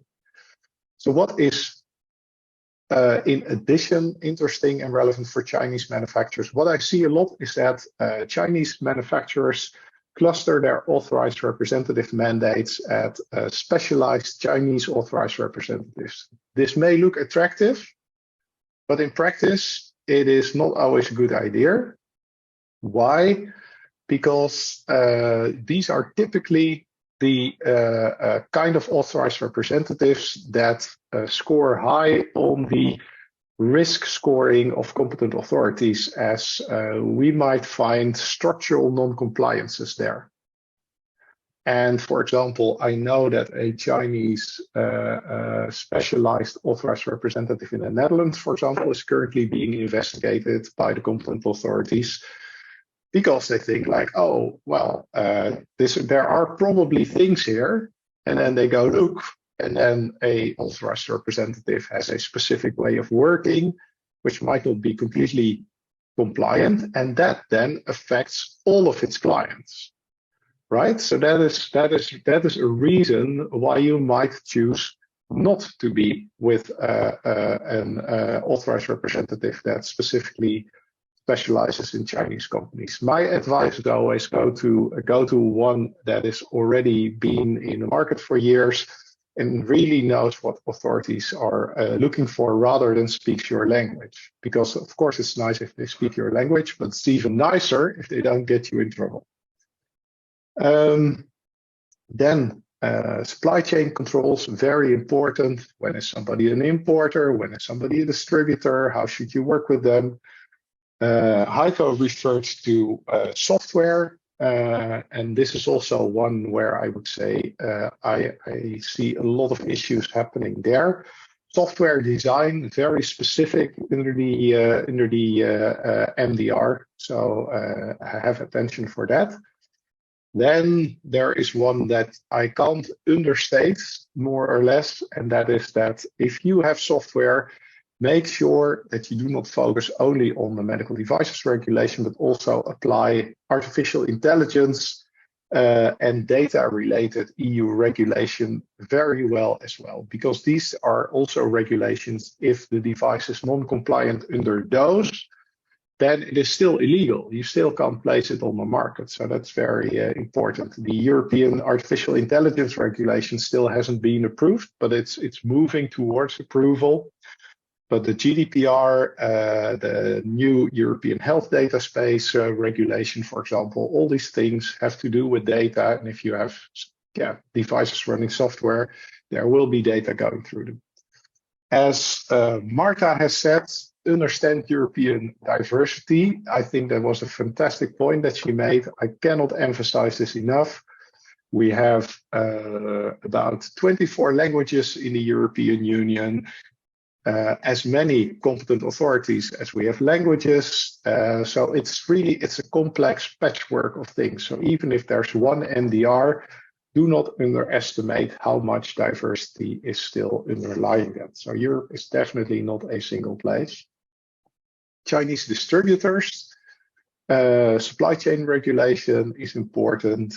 Again, understand what is local regulatory competence, because the MDR allows local regulation of distributors to an extent still, but distributors are also regulated under the MDR. For investors, and that is basically the last slide, it is really important that you do good regulatory due diligence, because if your regulatory due diligence doesn't check out, then you may buy a company, but then in the end it turns out you may have bought some technology and some people, but you can't place your devices on the market. So what I always do, and I work for a number of private equity funds, is we always look first at, does a company have a good MDR transition plan? And is it realistic that it is implemented? Does the company have good GDPR and AI regulation, even for AI regulation ahead of time? Does it have good compliance on these points? Because otherwise, you basically buy a company that may have a problem with legacy device. For example, recently I saw a software company saying like, yes, we have software legacy device status and we are going to implement all these fantastic changes in the next 2 years. This is contradictory because these are likely significant changes. So if you see a company like that, that's a complete risk to buy. Also, make sure that you are aware of companies maybe possessing dual use technology, because there is additional legislation that can also cause acquisition problems there. So that's it. Thanks for your attention. I think exactly in 20 minutes. If you want to know more, I've written the book, you could say, on the medical devices regulation and the IVDR regulation. It's about 1,400 pages and there's everything in there you need to know. Look me up on LinkedIn, watch my blog, or contact me in any other way. And thank you for your attention. If there's any questions, then let's have them, Vivian. Okay, really great. Thank you so much, Eric. And now I want to actually announce that we have already reached 1,397 audience from China watching our live event. Really great. Thank you so much, Eric, for sharing your vast experience in EU MDR, which is really a major concern. And also at the same time, I think it's a confusion for Chinese medtech companies that are interested in enter the European market. So actually many questions here. Maybe I can ask you 2 short questions because we Sure. really advanced in our timeline. And first is I see really you mentioned this point, really interesting for our Chinese companies to pay attention, not to point clustered Chinese authorized representative. I think this is really important point. Could you please elaborate on that? That's the first question. And the second question, I just saw that Michael just called in, and maybe second question is on due diligence for Chinese investors and buyers. How could they ensure that the regulatory pathway or the path provided by the underlying investment is enforceable, other than by consulting you, of course? Good. Yes, thanks for these two questions. First, the one on the Chinese authorized representative. So what happens is that what I often see is that authorized representatives are much regulated in a lot more detail under the NDR, but they are not regulated in ultimate detail. What is important is that the authorities expect authorized representatives to be a lot more independent from the manufacturer than they were under the NDR. And also authorized representatives are supposed to be critical and really check compliance of the manufacturers as well.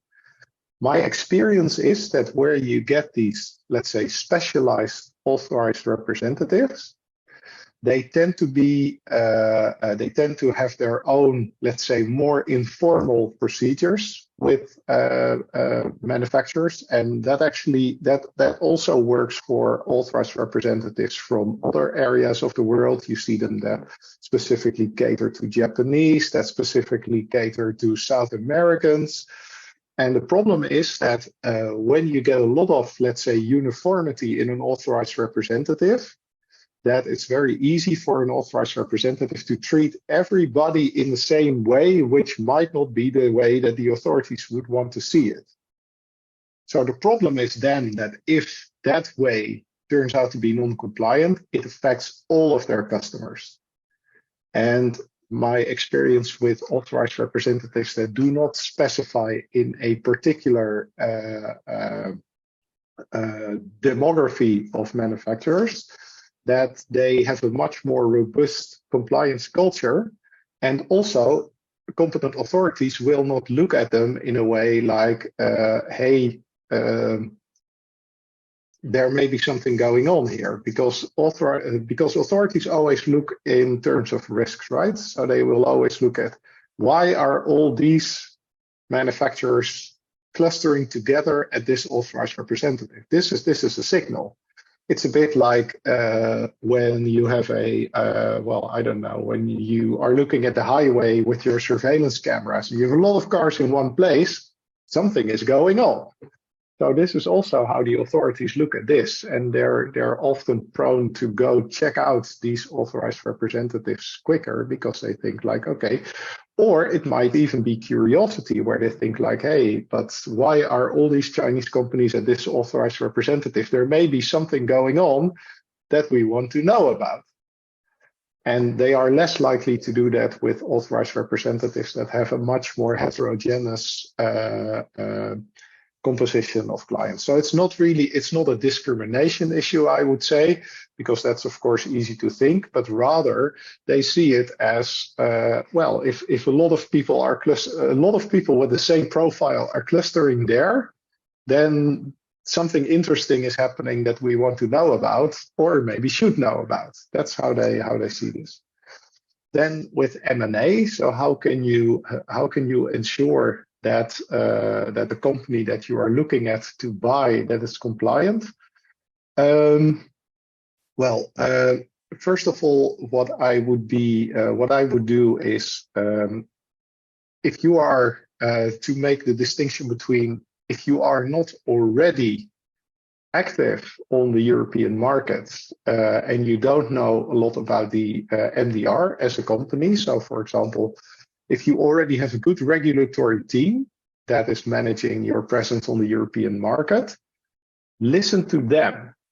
Because what I always see is that in these acquisitions, management will have their spreadsheets, and the spreadsheets will say something about the company. And they will say, oh, this is an interesting company to buy. Their technology is interesting, their product is interesting, and we expect that they will make huge profits for years to come. But then they forget that you can only make huge profits if your licenses are actually in order. So, and this is usually where it goes wrong, because they don't give enough attention to that. I've been in situations where actually I said, look, hey, there's red flags. They say this and that, and it's not possible because look at the law, it's not possible. And then they would just tell me to shut up, buy the company anyway, and then few months later, you would see the company collapse because exactly what I warned about happened. So my advice would be to listen to the regulatory people as well in the transaction. These are people are often listened to maybe a bit in the beginning, but then they are ignored later because management says, okay, well, these nerds can now shut up. We want to buy this company. And then they forget that, yeah, it's a bit like you go buy a car, right? You try it out, you see if it works. Maybe you ask an expert to take a look at the car and say, well, maybe you read out the computer to see if the car has had any collisions and so on. Yeah, so why wouldn't you do that with a company? And also take enough time for the process. Very important too. Usually you have these M&A transactions that need to happen in very short timelines. That's usually too short to do a good regulatory due diligence, because the tactics of these companies that want to sell themselves is always they know management of the buyer wants to buy them anyway. So if they are as difficult and unforthcoming as possible with information, especially when it gets a bit tricky, then you can really see that people on the other side are instructed to just sit on the information until management has bought the company. I could talk about that for a long time, but I'm not sure, Vivian, if we have time for that. Okay, great. Now we have really reached 3 o'clock in Switzerland. And really great. Thank you so much, Eric. And I really recommend people read the ebook and follow the post of Eric. Really recommend it. Great. Now we warmly welcome our last speaker today, the founder and CEO of Wallaby Phoenix, Michael Harper. Hi, Michael. Really great to have you here. Thank you. Could you please start to share your screen? Sure. Yeah, okay, make your presentation ready and I will start to introduce you in Chinese to our audience. Okay, by the way, actually you could do it on your own, right? You speak Chinese. 然后我用中文今天讲我的内容吗？ No. Okay. You can do it the way you like. Okay. Yeah. Okay. Good. I'll if you prefer Chinese, I could do the presentation in Chinese, or if you prefer, I could do it in English. So, but my content's all in English, unfortunately. Okay, it's up to you. Maybe in Chinese would be really nice for our audience. Okay. 各位大家好，我很荣幸在这边介绍一下我们公司。我是Michael Harper， 我中文名字叫阿木克，我是公司的创始人兼集团总裁。今天我会讨论就是分享一下，就是我们公司收购 Phoenix， 其实 Wallaby 原来是沃比医疗。我们收购了一个德国公司叫 Phoenix， 然后变成 Wallaby Phoenix。所以今天我会讨论这个话题，就是overseas cooperation M&As as a viable path for companies to enter foreign markets。所以今天我会分享这个，就是我们的国际合作和收购，就是作为一个方法，公司可以快速扩大到国外市场。首先我自我介绍，我是来自美国，然后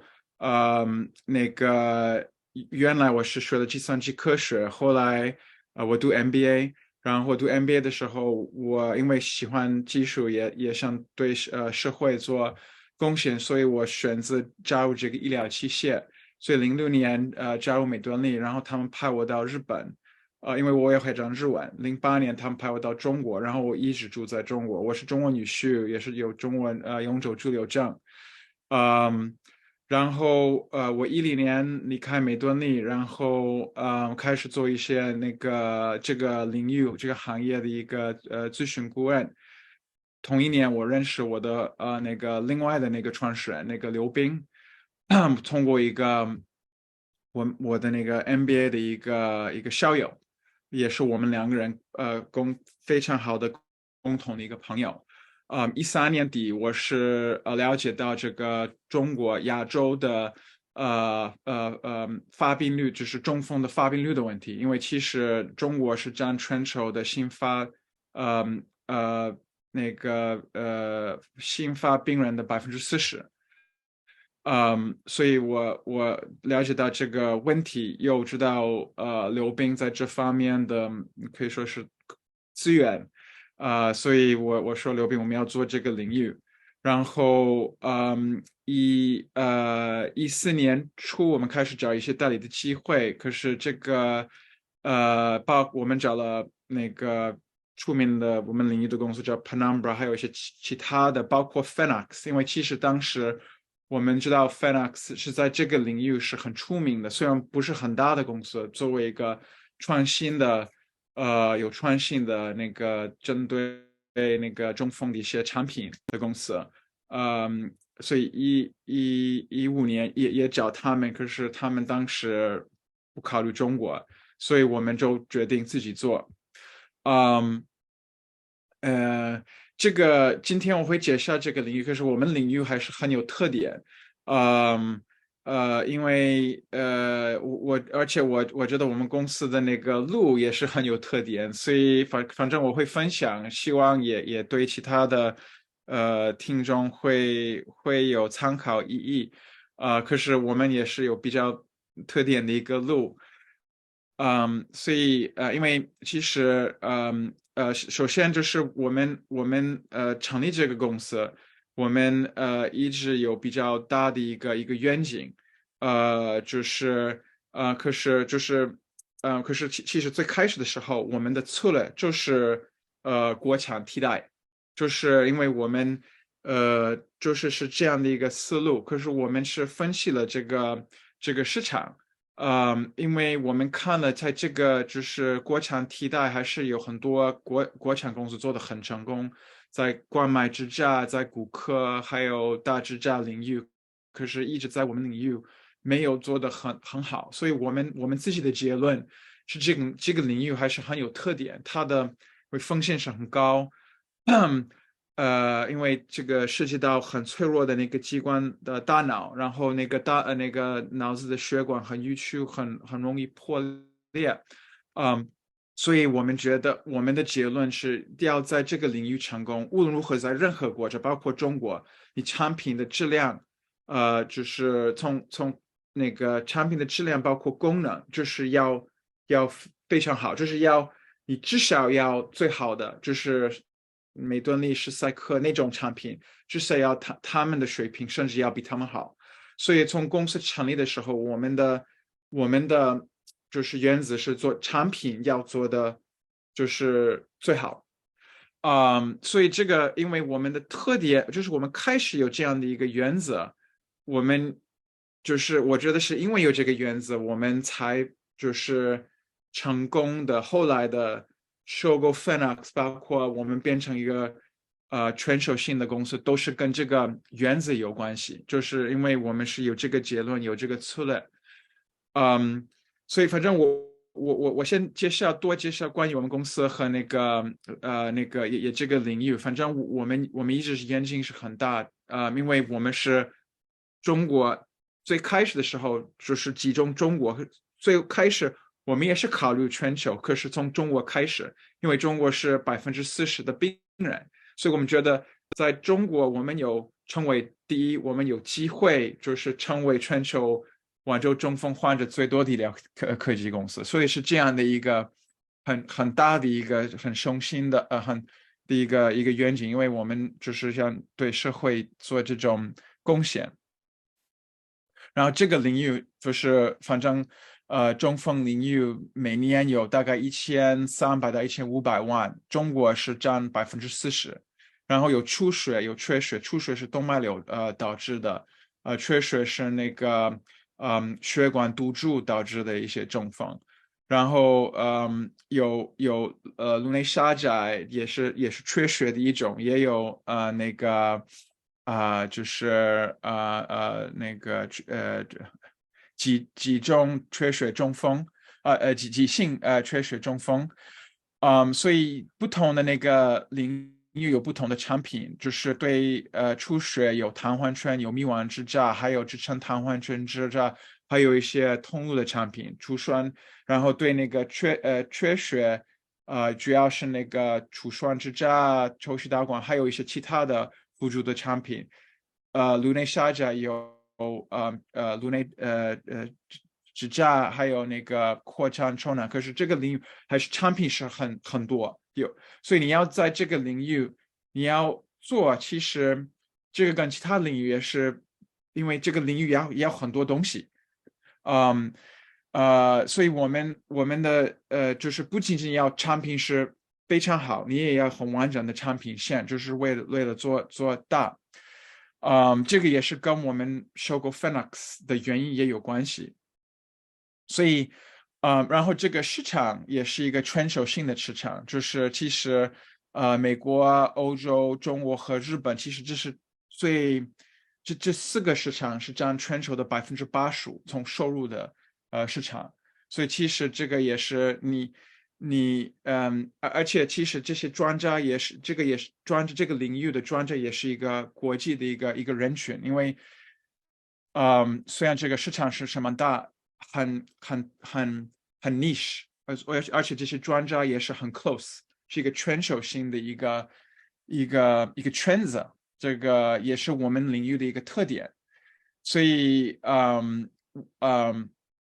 然后 Phoenix 因为其实在产品方面后来我解释这个产品，然后这个领域也是很重要，所以我们然后我回到这个Wallaby 和 Phoenix 这个故事，其实Wallaby 这个沃比医疗，我们是15年最后一天成立了。然后我们先建立我们美国研发中心，后来我们注册我们中国上海总部，然后这是在16年，然后虽然我们15年我开始接触那个 Phoenix， 15年初我们成立大概1年前，所以我18年又去找他们。当时也是想代理他们产品在中国，可是18年他们又拒绝了我，可是他们说我们需要一个弹簧圈，然后当时因为我们15年我们成立公司的时候，我们第一个产品就是弹簧圈，然后18年我们正好拿到了我们的美国的 FDA 的注册证，这个也是跟我们公司策略有关系，因为我们当时做这个，因为我们已经决定要做产品，就是最好，就是非常好，所以多做一点点投入，我们发现可以拿到美国的注册证，有 CE， 所以我们觉得反正多做点投入，这样我们有一个 option， 有一个选择，就是有一个。如果有机会，那我们可以用这个机会，基本上是这样的一个原则。所以18年我又遇到Phoenix 在一个学术会，然后我又去找他们，然后他们说我们对中国现在没有不想这个不是时间，可是我们需要一个弹簧圈。然后我说弹簧圈你需要一个弹簧圈，我们有最好的弹簧圈，然后。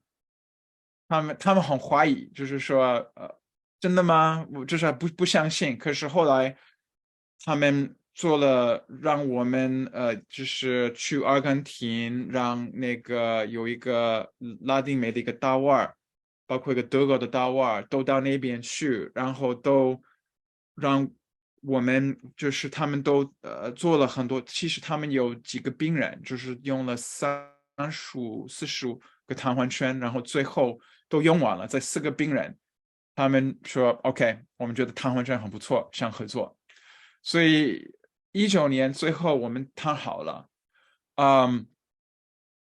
就是谈好的是他们变成我们的美国和欧洲的代理商，可是从那个合作开始谈的时候，我们Wallaby就是沃比，我们已经决定，因为我们已经看好这个未来，觉得这2个公司，包括他们也是这样说了，我们是非常互补的，因为当时我们只有瘫痪权，可是他们的产品是比较多，可是我们是中国，然后他们是欧洲我们是亚洲，他们是欧洲和美国，所以他们觉得从产品和地区我们是很互补的，所以从这个时候开始，我们沃比已经决定我们不要跟他们有冲突，因为我们跟他们开始接触的时候，我们有一个除霜支架在开发，我们决定不做了，把这些资源做别的产品，所以几年后就是2022年，就是去年4月份，我们最后收购它的时候，我们是一下子变成一个就是一个全球的领导者，从产品，因为 Wallaby、Phoenix 没有的产品，我们都在这几年都开发好了，他们有的产品都已经就是非常好，因为这个也是跟他们的理念也有关系，这个也是怎么这2个公司我们怎么能收购他们，为什么他们也认可我们，让我们收购，也是跟这个理念也有关系，因为其实这个 Phoenix 这个公司的创始人原来是另外的公司的创始人，是叫 Dendron， Dendron 也是一个德国公司，原来是一个德国公司，他们做了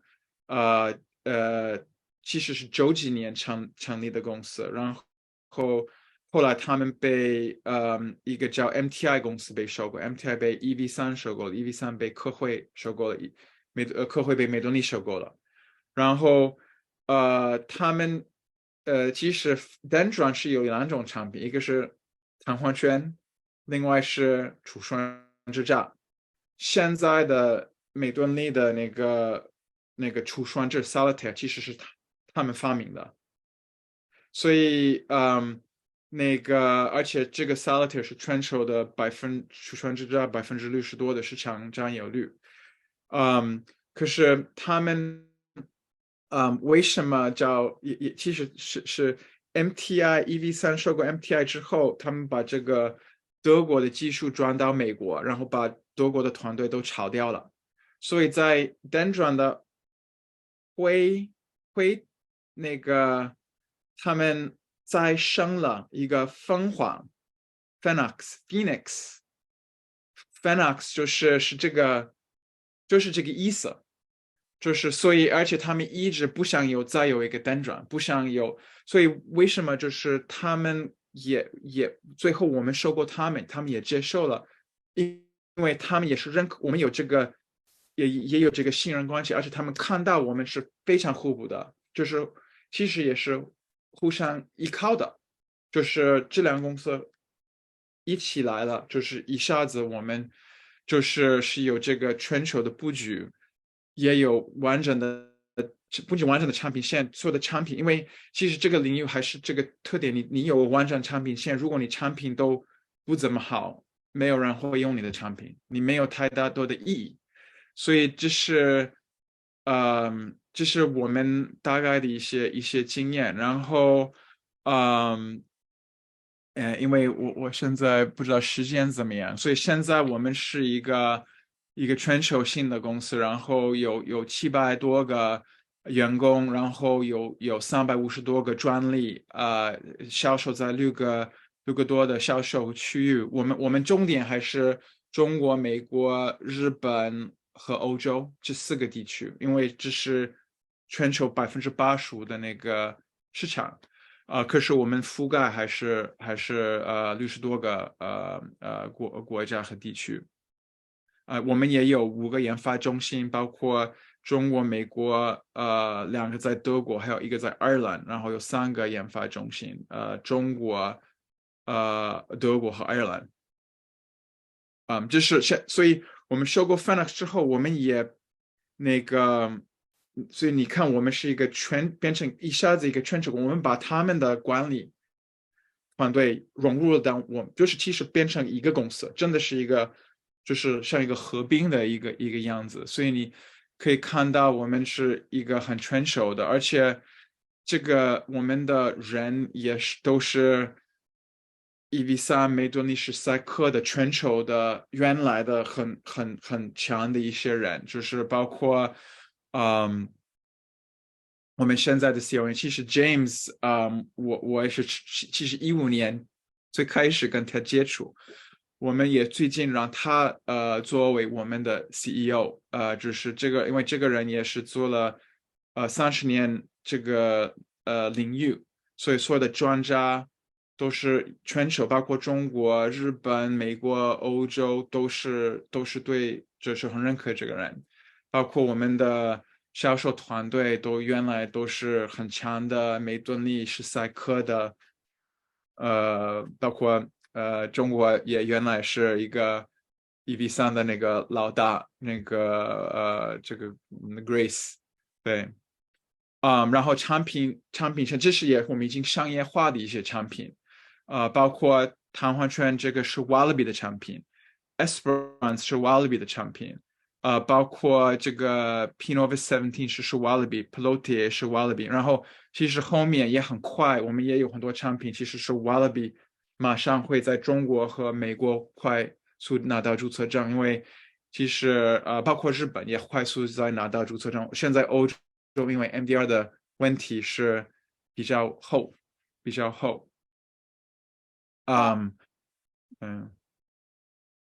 好，非常感谢 Michael，really great。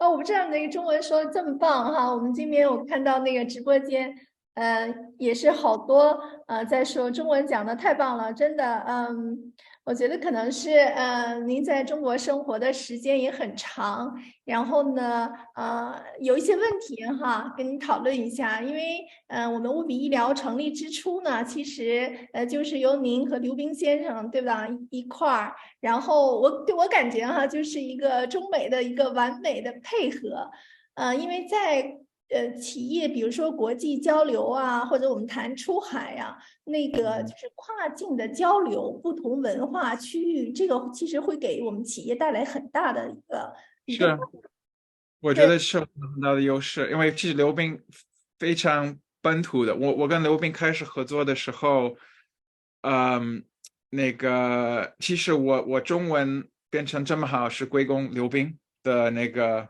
跟他的交流，十几年的交流。等于是也是您的中文老师啊。反正不是中文老师，可是对，就是在我看来，可能是这个也是我们沃比医疗为什么就是这么快走得这么远，而且这么稳的一个原因，因为我们企业本身在成立的之初就是一个国际性的一个企业，而不像就是中国基本的大多数的企业其实都是中国本土的团队，很少有海外的团队顶多一些海外回国的留学生啊，这个海外背景，但是是中国人。但是像这种沃比医疗呢，我觉得就是占了一个我们说先天的优势吧，就很容易打出品牌走向世界。然后我觉得真的就是我们在这个神经介入领域真的是做得非常好。然后其实我还有个问题想请教您哈，你为我们大家解析一下。那如果对于我们真正纯粹的中国的企业，如果想出海，是如何去寻找自己理想的比如说投资啊，还有收并购的标的呢？哪些衡量的目标对于我们来说是非常重要的呢？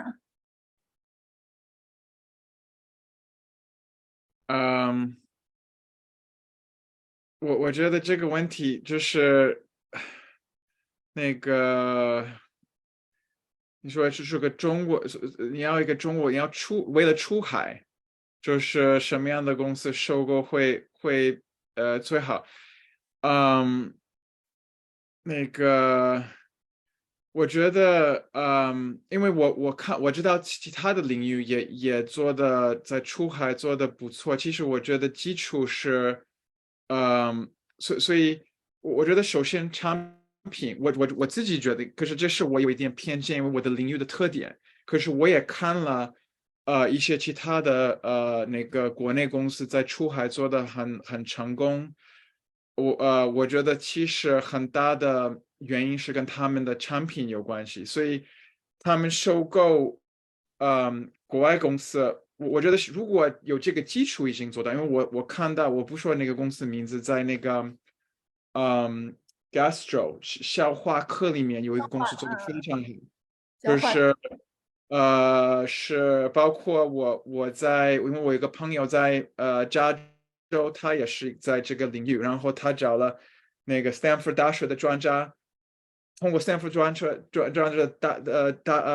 家认识到这个中国公司，因为这个 Stanford 的那个大学认可这个公司的产品，所以我觉得那个公司能出海，其实出海的，我觉得特别在这个那个美国市场或者日本市场或者欧洲这个主要的市场，我觉得也是跟公司的一个策略有关系。可是我看到是跟产品有关系，可是我觉得这些公司收购可能如果也有互补的，也有销售的能力的，可能会对他们来说会快速的增长，因为你有产品。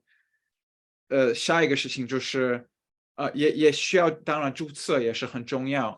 可是我觉得注册是一个技术性的一个问题。可是这个销售这些关系，因为包括怎么做这个销售，在不同的国家，就是你拿到这个 know how 的 relationships 关系什么的，也是很重要。因为我觉得我们收购了 Phoenix， 虽然我们有这个产品是好，我觉得其实 Phoenix 也带来了他们有这些，也不仅仅是有产品，他们有这个销售的一些资源，就是让我们快速的增长。所以其实如果你看到我们的数字，我们我们去年收购 Phoenix 以后，我们的增长在快速的发展，这个也是更协同，也是更投入，因为可是因为有这个基础做好，然后我们现在增长非常快，所以我们第一个季度跟去年的季度已经有超过50%的增长。对，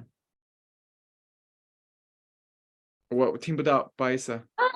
不好意思啊，明白明白。其实还是就是在产品，肯定是产品一定要过硬。然后呢，对，我觉得在这些主要的国家，美国、欧洲、日本，因为拉丁美和那个东南亚，也许按照也要看你的领域，有一些领域你产品差不多足够好是可以的。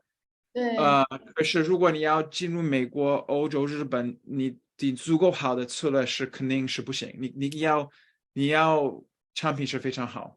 对对对，这点我非常同意哈。然后那个，我不知道您现在还是在中国吗？还是在美国？还是今后要？我现在在出差，在日本出差，因为我跟我们的日本合作伙伴，跟他们就是包括日本专家对。对，那可能是将来也是经常会到德国哈，到波鸿 ，right？是，对，还有美国，因为现在我们是一个全球的，对。呀，那太好了。那你有没有那个计划去学德语呢？因为你会汉语和日语了。对，我学了一些德语，可是问题是，因为你知道，德语还是做一个美国人讲英文的人是比较好学的。可是因为是英语和德语是比较近，所以德国人的英文水平是非常高。对，因为那个感觉英文的基础是德语，英文的基础是德语。对对，就感觉就是没有必要就交流，就是很融洽，是吧？是。那好，那希望我们沃比医疗或者是Wallaby Felix，然后越走越好，成为全球世界领先的神经介入领域的佼佼者，为更多的全球的患者带来更多的产品，好吧，Michael，谢谢。谢谢。呀，谢谢啊。OK， 再见。那么我们现在就是到了一个尾声了，是吧？那我们动脉网那边，胡老师您再讲两句，然后还是我先讲两句，然后您讲两句，是吧？好的，您先讲。那我先讲So we are actually at the end of our event. I really want to use this opportunity to thank all our speakers for the great contribution, and of course our partner and our audience for staying with us. And we have also our IMPELINNO education team who support us and to make it possible. And we will also make the event recording ready and accessible so that those people who missed the event could still have the opportunity to watch. 那么我们今天的公开课就接近尾声了哈，虽然2个半小时听起来非常长，可是我觉得其实我们还有好多就是可以互相交流或者需要沟通的东西。那希望在不久的将来呢，还可以与更多的合作伙伴一起，那么大家共同的在中欧医疗产业交流的方面，我们共同努力，促进双方的合作，那为我们整体全人类的健康，我们大家都贡献自己的力量。那我们近期呢也会发布我们IMPELINNO出海研习班的系列的这么一个通知吧，活动通知，欢迎大家关注我们的公众号，获取更多的信息。如果还有我看有好多问题哈，我们今天就是时间真的是非常紧，然后那个专家们其实也是时间都非常忙啊，刚才 Michael 还是在出差的阶段。所以就是非常不容易，有一些问题我们没有回答到的哈，欢迎朋友们通过动脉网也好，或者告诉我也好，我会把这些问题带给我们的专家，好吧？那我就说到这。